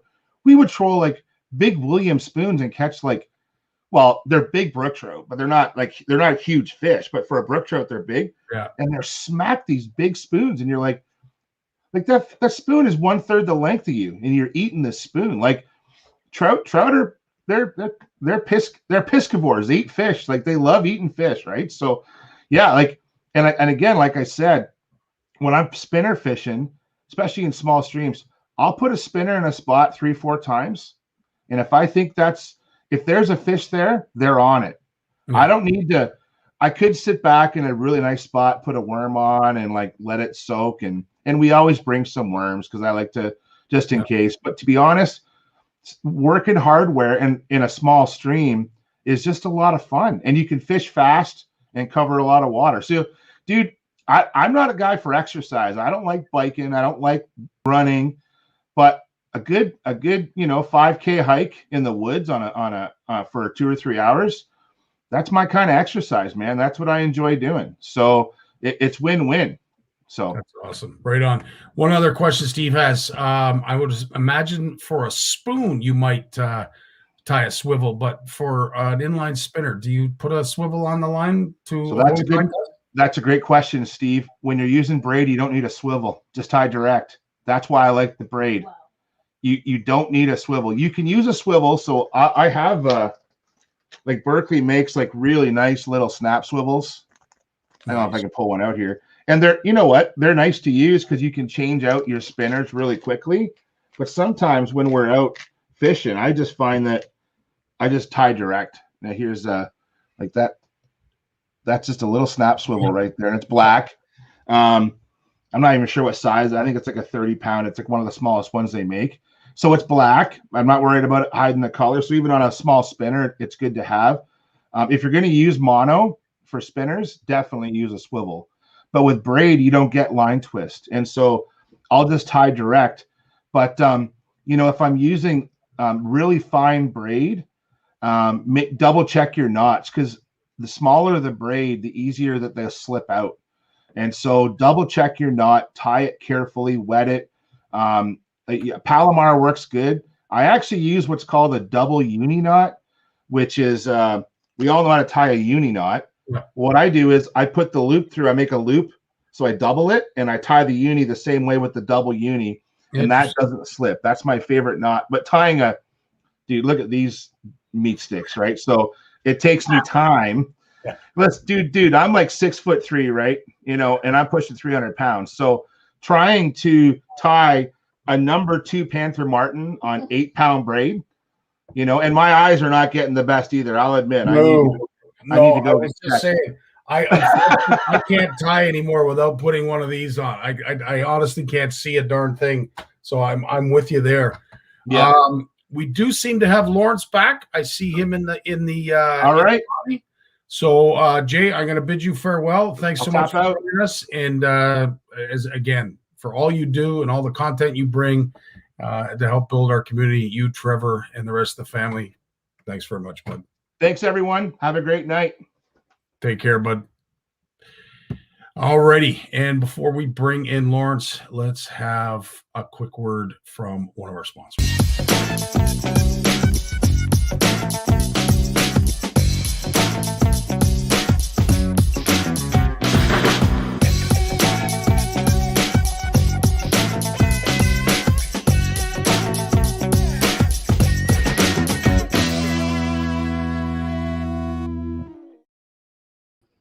So, Lawrence, we've got you back.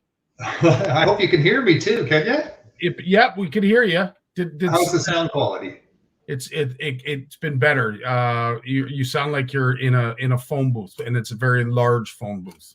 I think it's just using I stole the camera off my son's computer, and it's got its own microphone, so my headset mic isn't working. Then I guess it's just. Oh, it's all good. No worries. We just love having you here. I can't hear you. Just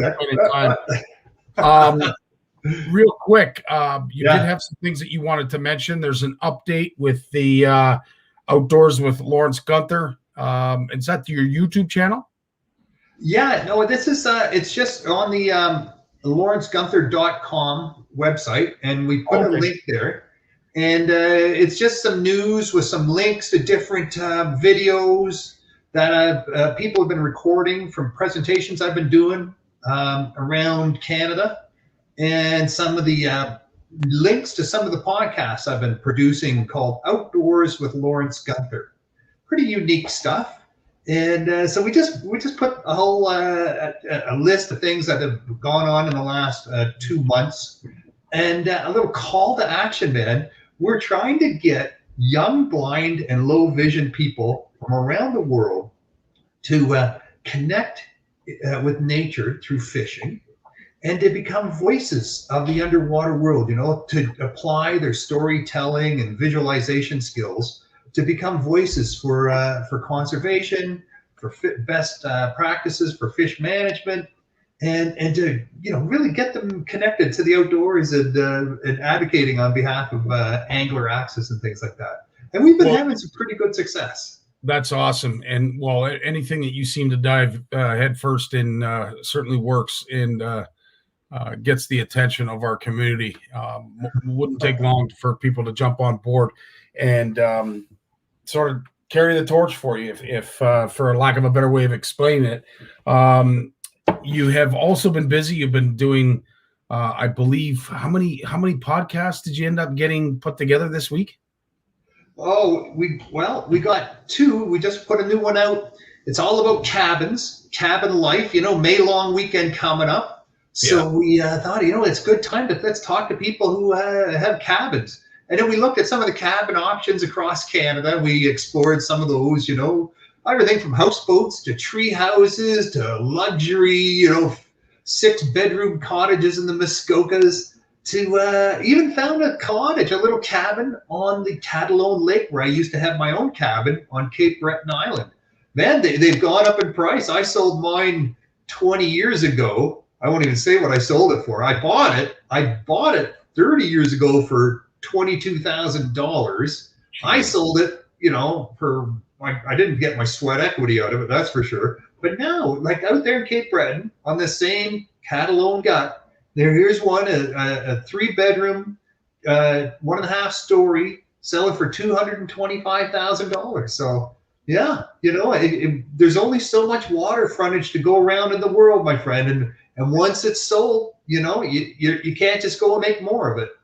No, absolutely. We Jay and I were talking about the controversy on the Credit River, and I know you have been following that story in regards to what the municipality, I'm not sure if it's Erin, if it's Orangeville, or who's involved from a city standpoint, but they are looking to be dumping some effluent into the Credit River. There's concerns about the water temperatures going up, the amount of nutrient loading that's going to go on. Do you have an update in regards to where that is? Because I'll tell you, they've got an uphill battle, that municipality. There is a very strong voice in those hills, and I dare say they are messing with the wrong group. I grew up on the Credit River. I grew up in Georgetown, Ontario. That's the main river that flows through Georgetown. Right at the Paper Mill Dam. That's the oldest and first hydroelectric dam in Ontario. Was the Paper Mill Dam. Right, it was built, I don't know, 1920, something like that, and it was used to power a paper mill there. And that dam still stands. There's no fish ladder because the folks up above that dam, they don't want the salmon, the coho and the Chinook salmon and the steelhead getting up past that dam. Because up above there, it's beautiful brown trout or brook trout, and then you're into the forks of the Credit. It's not a big river, right? That's not a big river. In the summertime, you can walk across it easily, without getting your knees wet. And you could throw a rock from one side to the other easily. So, for dumping stuff in there, it just makes no sense. There's so much, people just depend on that river. It flows through so many beautiful villages and towns, and it's such a major fishway for so many different types of fish. To put all that at risk, just who's prospering from that? One person, one company, handful of jobs, and everyone else, gets the down end stream of that. Yeah. No, very true. And as I said, we have lots of it going on in most of the bigger cities along the shores of our Great Lakes. We see it on a regular basis. Obviously, it's inevitable, right? Like at the end of the day, how do you get away from it? Because more people are moving north, and you can't necessarily treat all of the waste that is being produced. So where does it all go? Well, unfortunately, I wish they had a better imagination, but it's easy to dump it as opposed to treat it. Certainly in those large rain events that we've been having on a regular basis.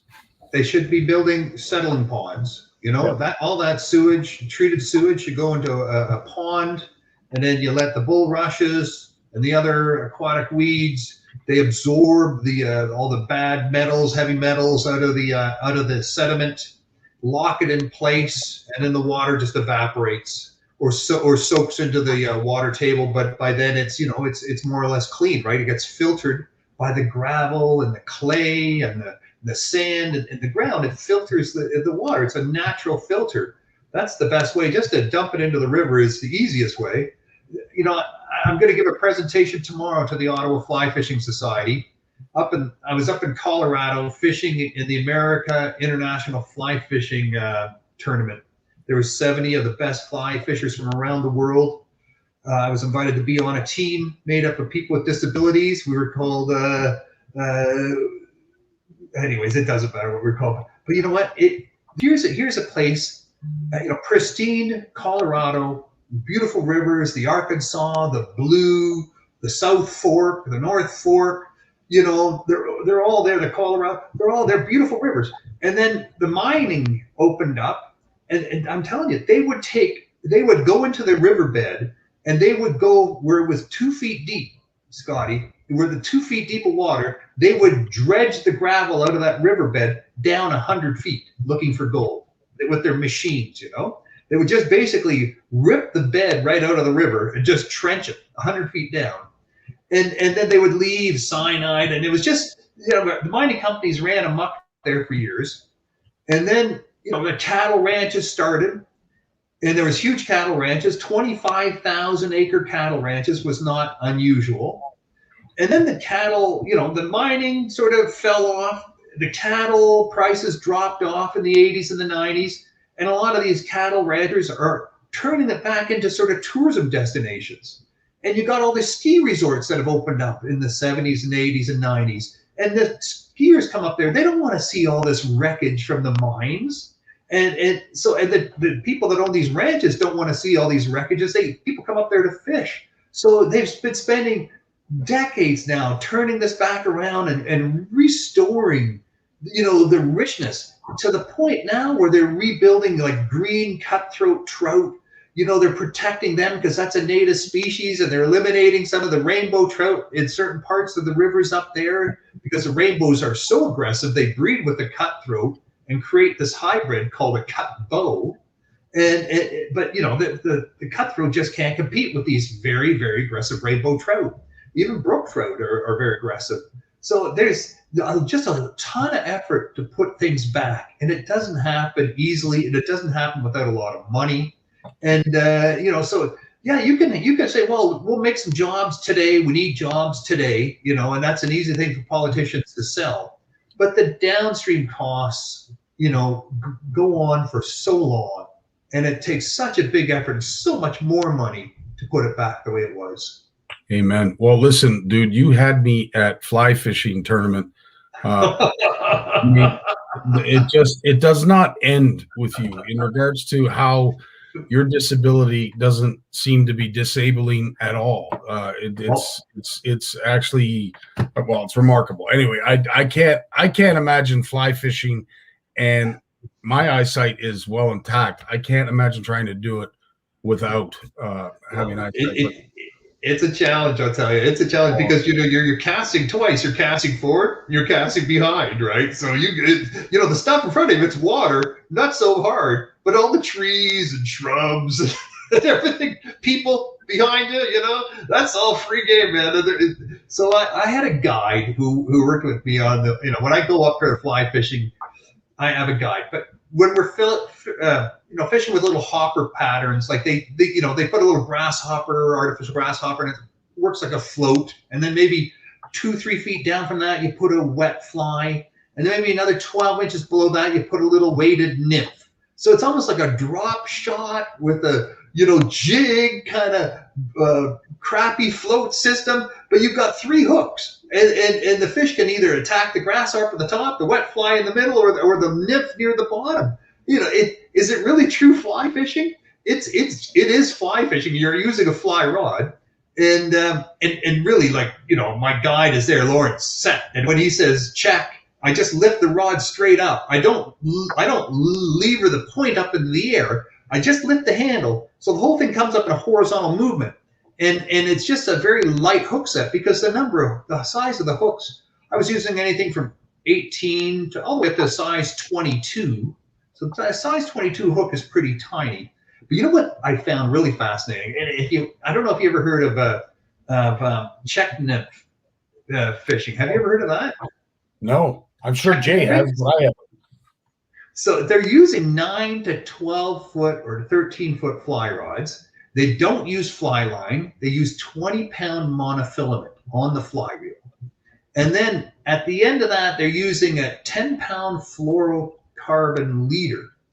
And tied to that fluorocarbon leader are 3 identical nymphs with weighted nymphs. And they're spaced out maybe 6 to 8 inches apart from each other. And then these guys, and this is all the rage, right, in the tournament fly fishing scene. And I was fishing against a lot of the people that we're doing this. They come in full wetsuits with hoods and gloves and everything, right? Full wetsuits, booties. They crawl into the river quietly, all the way up. So the only thing sticking out of the water is their heads and their arms where they're holding the fishing rod. And they slowly move around. And then they don't fly fish. They're not fly casting.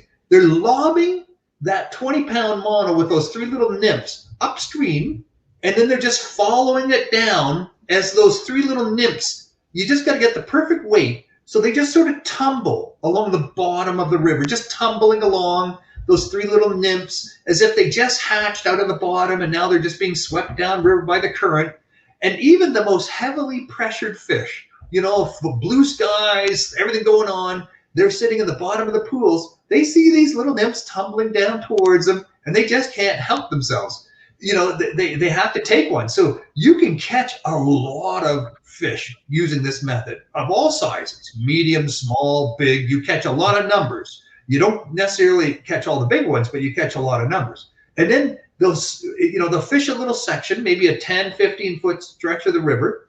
Then they'll move down 10 feet, quietly crawling along just with their head up because they don't want to spook anything. They make a little noise, no shadow, no flicker, and then they repeat. And they move and they repeat and they move. And it can take them an hour to fish one pool. Whereas a normal fly fisher could take, 10, 15 minutes to work through a pool from the shore or even wading. These guys, man, they're in that river, right? Like I said, right up to their neck in water, cold spring, fresh snow melt.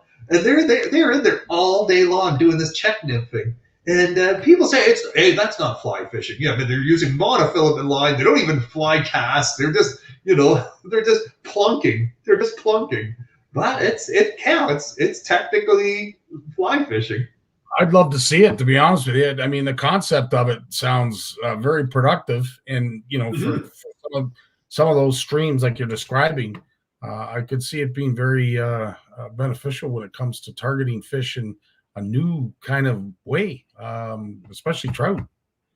Absolutely, it, really absolutely. Like it. Yeah. No, it's a lot of fun, and they're really just it's a very finesse style of fly fishing, right? Yeah. My favorite way is a streamer, right? A streamer, yeah.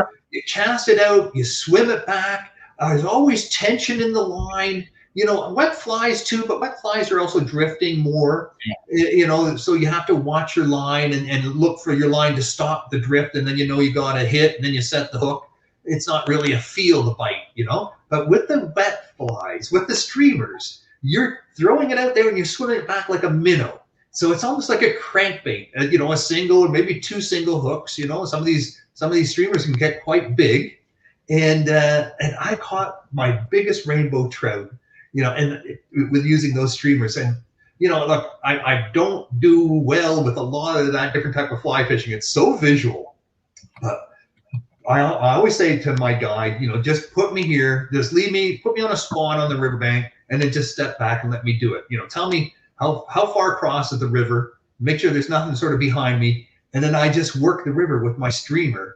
And every so often I get lucky, but you get some pretty nice big trout on big streamers, big baits, big fish, not always, but it can work in your favor. That's for sure. Like Big Jim was saying, right? Those 3-pound walleye will wallop a big minnow. And we've all experienced that. So, but I love it because this is really my way of feeling the bite with these streamers. That's awesome. What's upcoming in the land of Bluefish Radio, Bluefish Canada, and Lawrence Gunther Outdoors? I've been trying to track down this professor from Laurentian University. She's been doing all sorts of great work up in Northern Ontario about mercury and contamination in fish and some of the lakes around there, Sudbury. And a lot of the research she's been doing would apply to Western Ontario, where they call that ring of fires, where they're trying to put in a whole new set of mines, a whole bunch of new mines there. It's a big mineral rich sort of territory. And she's worried that, we need to get on top of making sure that if that moves ahead, we don't contaminate the whole region and all the aquatic habitat and all the fish. And but unfortunately, that Laurentian University, man, they really had a rough time with COVID, right? They lost a lot of business. And they just had to lay off 70 professors. Jeez. And so, all the phone numbers are no longer working. All the emails are shut down. Can you imagine all these people mid research, man? These people doing amazing, super important research, and it's just shut down, and they're out on their can. You live up in Laurentian or Sudbury. There's not a lot of universities. You got to move. You got to go pull up stakes and switch cities if you want to continue to be a professor. That's tough. That's tough for sure. So chasing that one down. I've been also chasing down this Paul Greenberg. He's an author in the United States, in New York. He's an angler. He fishes shad a lot. I don't know if you ever tried fishing for shad. These are like giant herring. No, not by purpose. No, usually it's an incidental catch, but no, not by purpose. Yeah, so these shad, they don't really eat anything. They're filter feeders. They feed on zooplankton and things like that, right? So to get them to bite a little tiny jig, people have no idea why they bite them. But they sell a lot of these little hair jigs, and tiny little hair jigs, 1/16, 1/10 ounce kind of things. And they drift them. But they think it's like a salmon in spawn. When it's in the river to spawn, it's not really feeding, it's just gasping, and sometimes something just bumps into its face, and if the mouth is open at the right time and it goes into the mouth, because you can take these shad, you catch these shad, you cut them open, and there's nothing in the stomach. It's absolutely empty, right? There's nothing in there. But this is the first fish, that the first settlers came to America. This is what they lived on over the winter, was shad. I mean, these shad would come up the rivers in the tens of millions. You couldn't help but just go out and scoop them out with nets. And you could scoop out enough, you could fertilize your gardens, you could feed your animals with it, and you could feed yourself with it and still have oil to burn in your lamps. I mean, they were just multi-purpose industrial kind of fish, good for everything, very bony, difficult to clean, but when you're hungry, you'll eat them. And it was just Paul Greenberg. He's written books about these fish, and Menhaden as well, and another kind of shad on the East Coast. But he's turning a little bit green on us, right? Like I was just reading this article, and he was writing about a review of that Seaspiracy, and he said, it's mostly true, Seaspiracy, but he said there are still fish you can eat that are sustainable. But then he said, but I don't agree with people that catch fish and then let them go. That's just torture. And I'm quoting him here with my lobster quotes, But and I'm thinking, oh boy, I don't know if he's going to want to talk to me, because I definitely catch it release. Wow. Yeah, that might get awkward. You're 100% right, Lawrence. Yeah, and you hear that, with a lot of First Nations communities, right? They criticize anglers because we play with our food. That's how they put it. We play with our food, and where they catch it for ceremonial, for celebrations, for for subsistence, for food, to have food in their belly, and for a moderate livelihood, right? I mean, they have the right to do all those things, and but they don't fish for fun.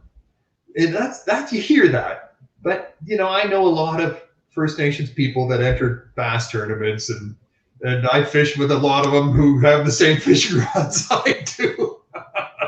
So, we could talk a good talk, but there's all sorts of exceptions, and I think there's something to be said for, practicing your skill and getting out there and just doing it sustainably and nicely, and taking a fish and harvesting some fish too. I think you can live a balanced life and do something in a balanced way without being excessive or destructive. I agree. David Speaker is asking Lawrence about his Atlantic salmon research. I'm not sure if that's posed to you or the person that you're talking to. David and I have been kicking this around, and there's a lot of people who think this whole Atlantic salmon restocking endeavor on the Great Lakes is a big waste of money and time. This is a government program, and when the government gets involved with something, the pockets are pretty deep. Admitting failure is not an option. Throw more money at it. So we're trying to get MNRF on a podcast. I have to submit my questions in advance. Then the person who I want to talk to, they have to move it up the ladder to their managers, who then approve it, and then it goes to communications, and they have to approve it. And then it comes back, and then they have to write out all the responses to the questions. And then when I do the interview, I have to ask the questions, and they give the answers. But I can't stray off topic, right? I'm not allowed to be asked supplementals, maybe a clarification question, but I can't just go on to other topics or other areas of conversation. And when it comes to this questioning about, is this going to work? How much have we spent? Have we seen, do we have any evidence that by continuing to try this Atlantic salmon restoration project, that it will be successful at some point? Because right now we're getting 2 or 3 fish in a river back, right, in a year. It's not encouraging results. Yeah. And some people say, this isn't even the native species that was in the lake. It's Atlantic salmon, yes, but not the Atlantic salmon that actually the strain of Atlantic salmon that lived in the Great Lakes. Those are gone. I was just going to say you wouldn't be able to culture them because they don't exist. Yeah. The only thing I will say, I know Jay and I have talked about it at great length. The one good thing that happened and is still happening when it comes to the Atlantic salmon effort is what it has done to improve our systems of water, our tributaries, cleanliness. There's been a lot of work that's been done in conjunction with reintroducing Atlantic salmon. So for that is a positive, but you are 100% right. There has been a lot of money.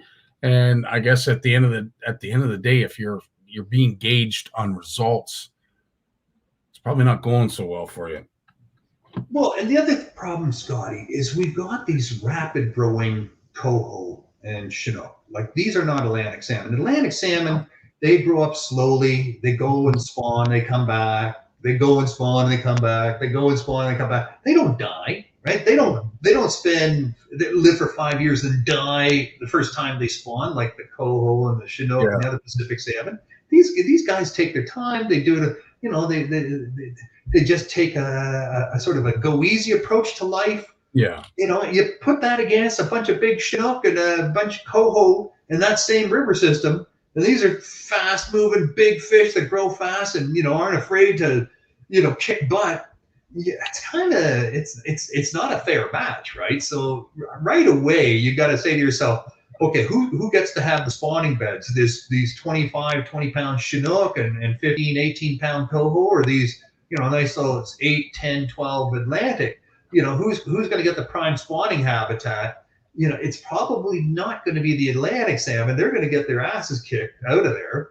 And so whose eggs are going to hatch? And right now we know Chinook and coho are successfully spawning, right? They are successfully spawning. That's why they don't want them above the Credit River Dam in Georgetown, the paper mill dam. They don't want them up into the forks of the Credit River because they know if those cohos and Chinooks get up there, the brown trout that are, native now, they'd be pushed out. They'd have a hard time. The brook trout would be pushed out because there's only so much biomass to go around. And, you bring in the big boys and the girls, and they're going to take over. They're not going to leave anything left for the poor cousins. No, 100% right. Lawrence, unfortunately, I wasn't sure if you were going to join us or not. So I apologize, man. I apologize by Jay, but we have amassed the 2-hour mark, and we still have the giveaway still to do. So we're going to cut you a little short. I apologize for that, but we will return. We will return next week, and we'll have a full segment. We'll have a full lineup, and we'll learn a lot more. Thanks. And I apologize for the camera issues. I had to steal Ben's camera off his computer to get. I don't know. My warranty expired 2 days ago. I think my camera expired the day after. Wow. On that note, thanks so much, Lawrence. You have yourself a great night, and we'll talk to you next week. Thanks, Scotty. Thanks, everyone. Take care, buddy. All right. So thanks so much to all of our guests, including Yvonne, of course, Big Jim, and Jay, and last but not least, of course, Lawrence, that's joined us late. We do have a TNT Thursday giveaway that's going to be coming up tonight. We are going to have another TNT segment this Thursday. We've got Rick Shaver from Devil Rock Tackle.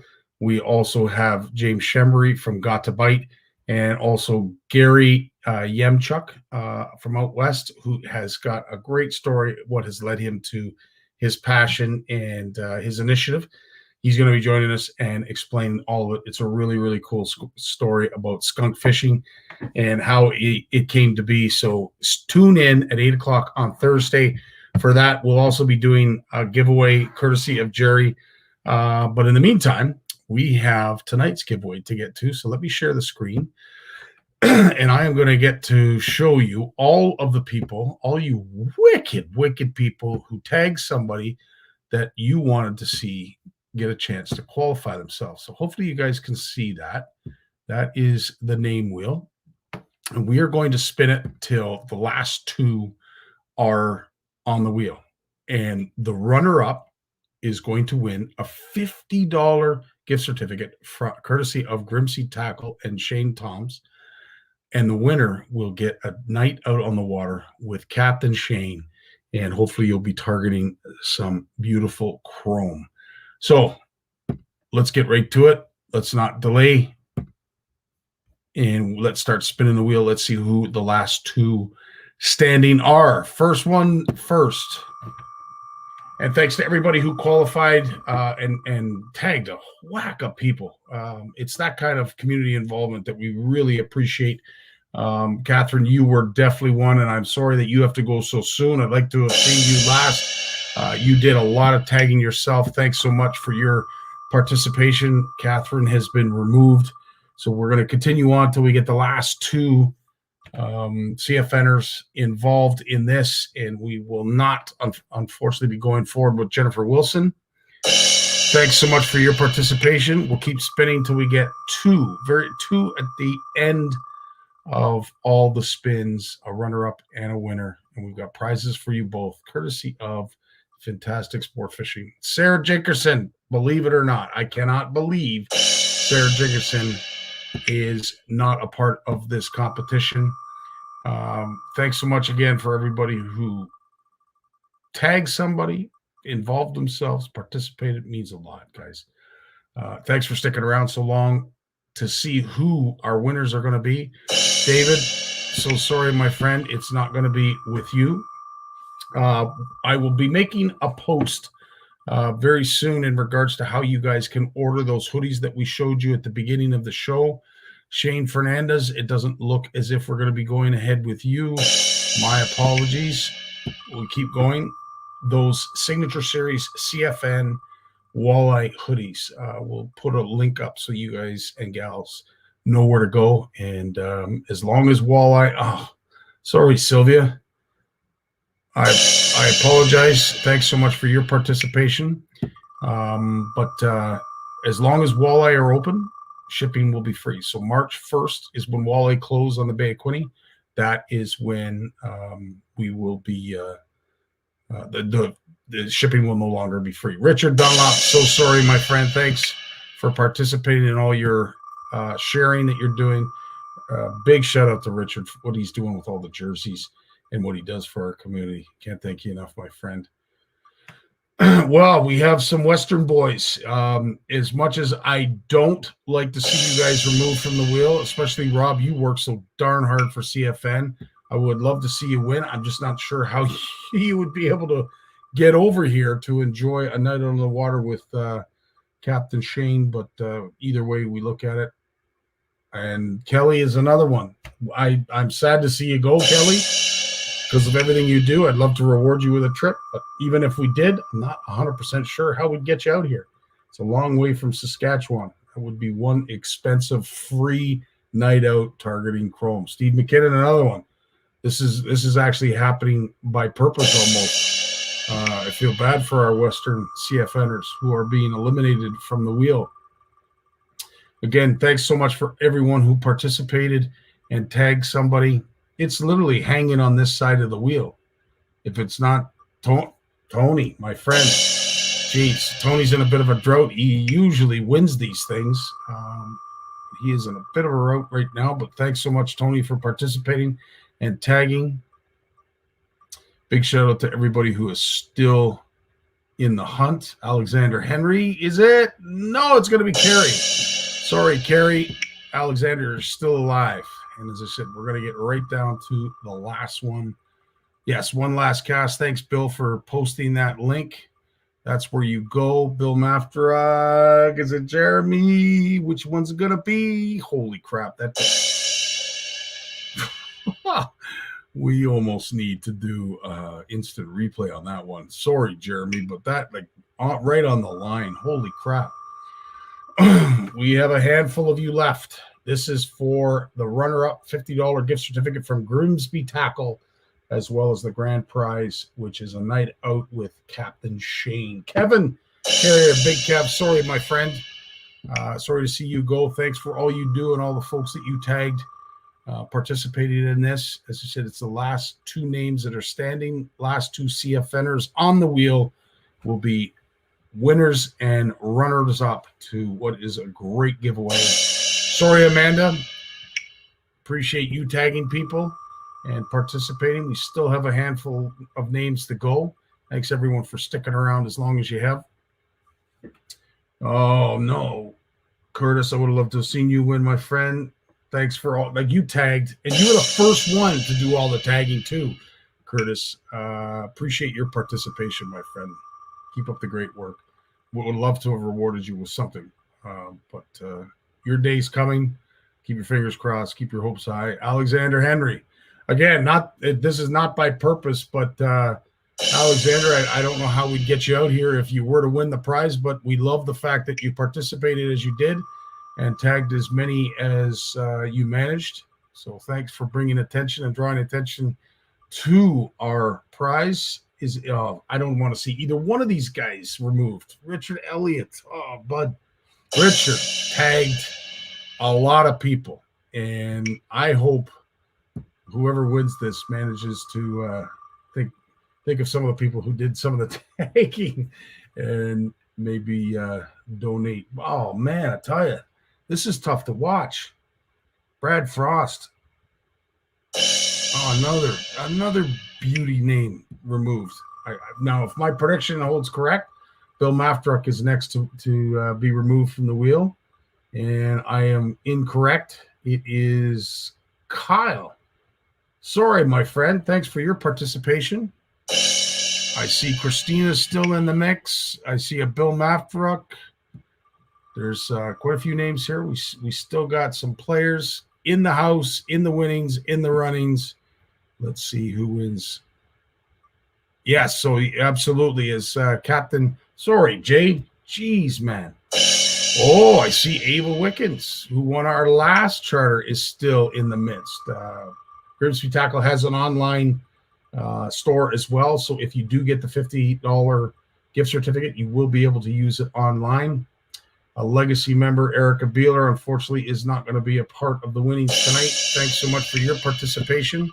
We're going to keep spinning the wheel until we get down to two. Two is the last two that we need. And whoever wins this is going to have a great night out with Captain Shane Thompson. Not going to be you, Lynn. I apologize. Thanks so much for participating. There's only a few names left. We're getting down to the nitty gritty. Let's see who is going to last. Is it going to be Kevin Shea? No, it will not be Kevin. Look at those names that are left. True CFNers there.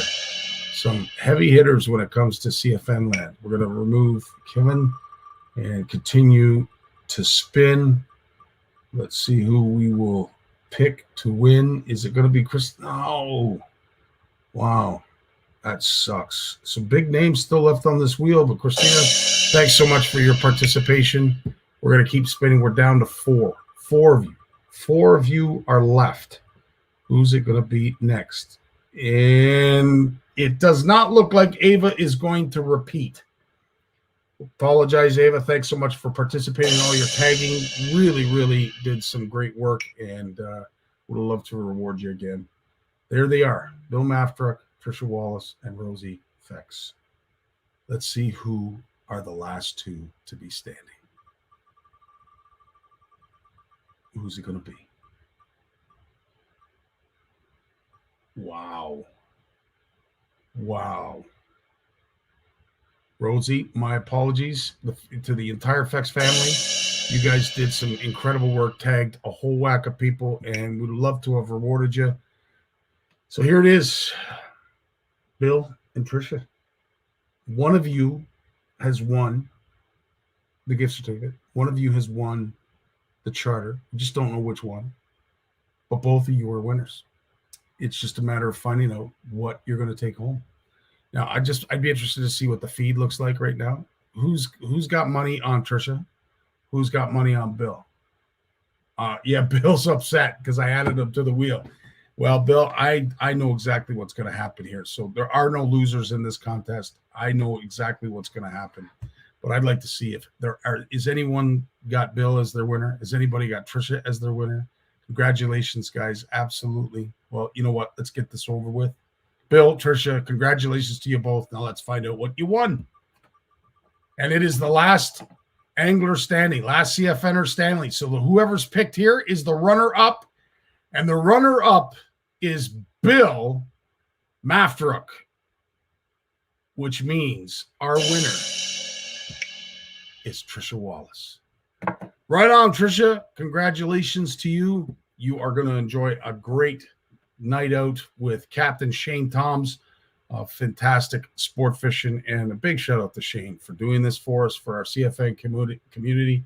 It means the world to have folks like you believe in what we're doing and providing some great things to our community. So the only thing that is a requirement, Trisha, obviously, is our winner has to be accompanied with an angler 18 years of age or younger. And we will aspire to get you to bring a young angler with you.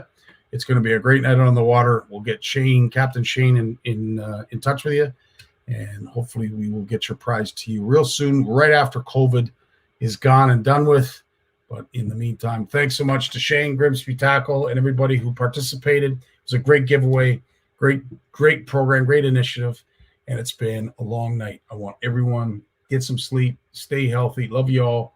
Be good. Take care. All the best. Peace.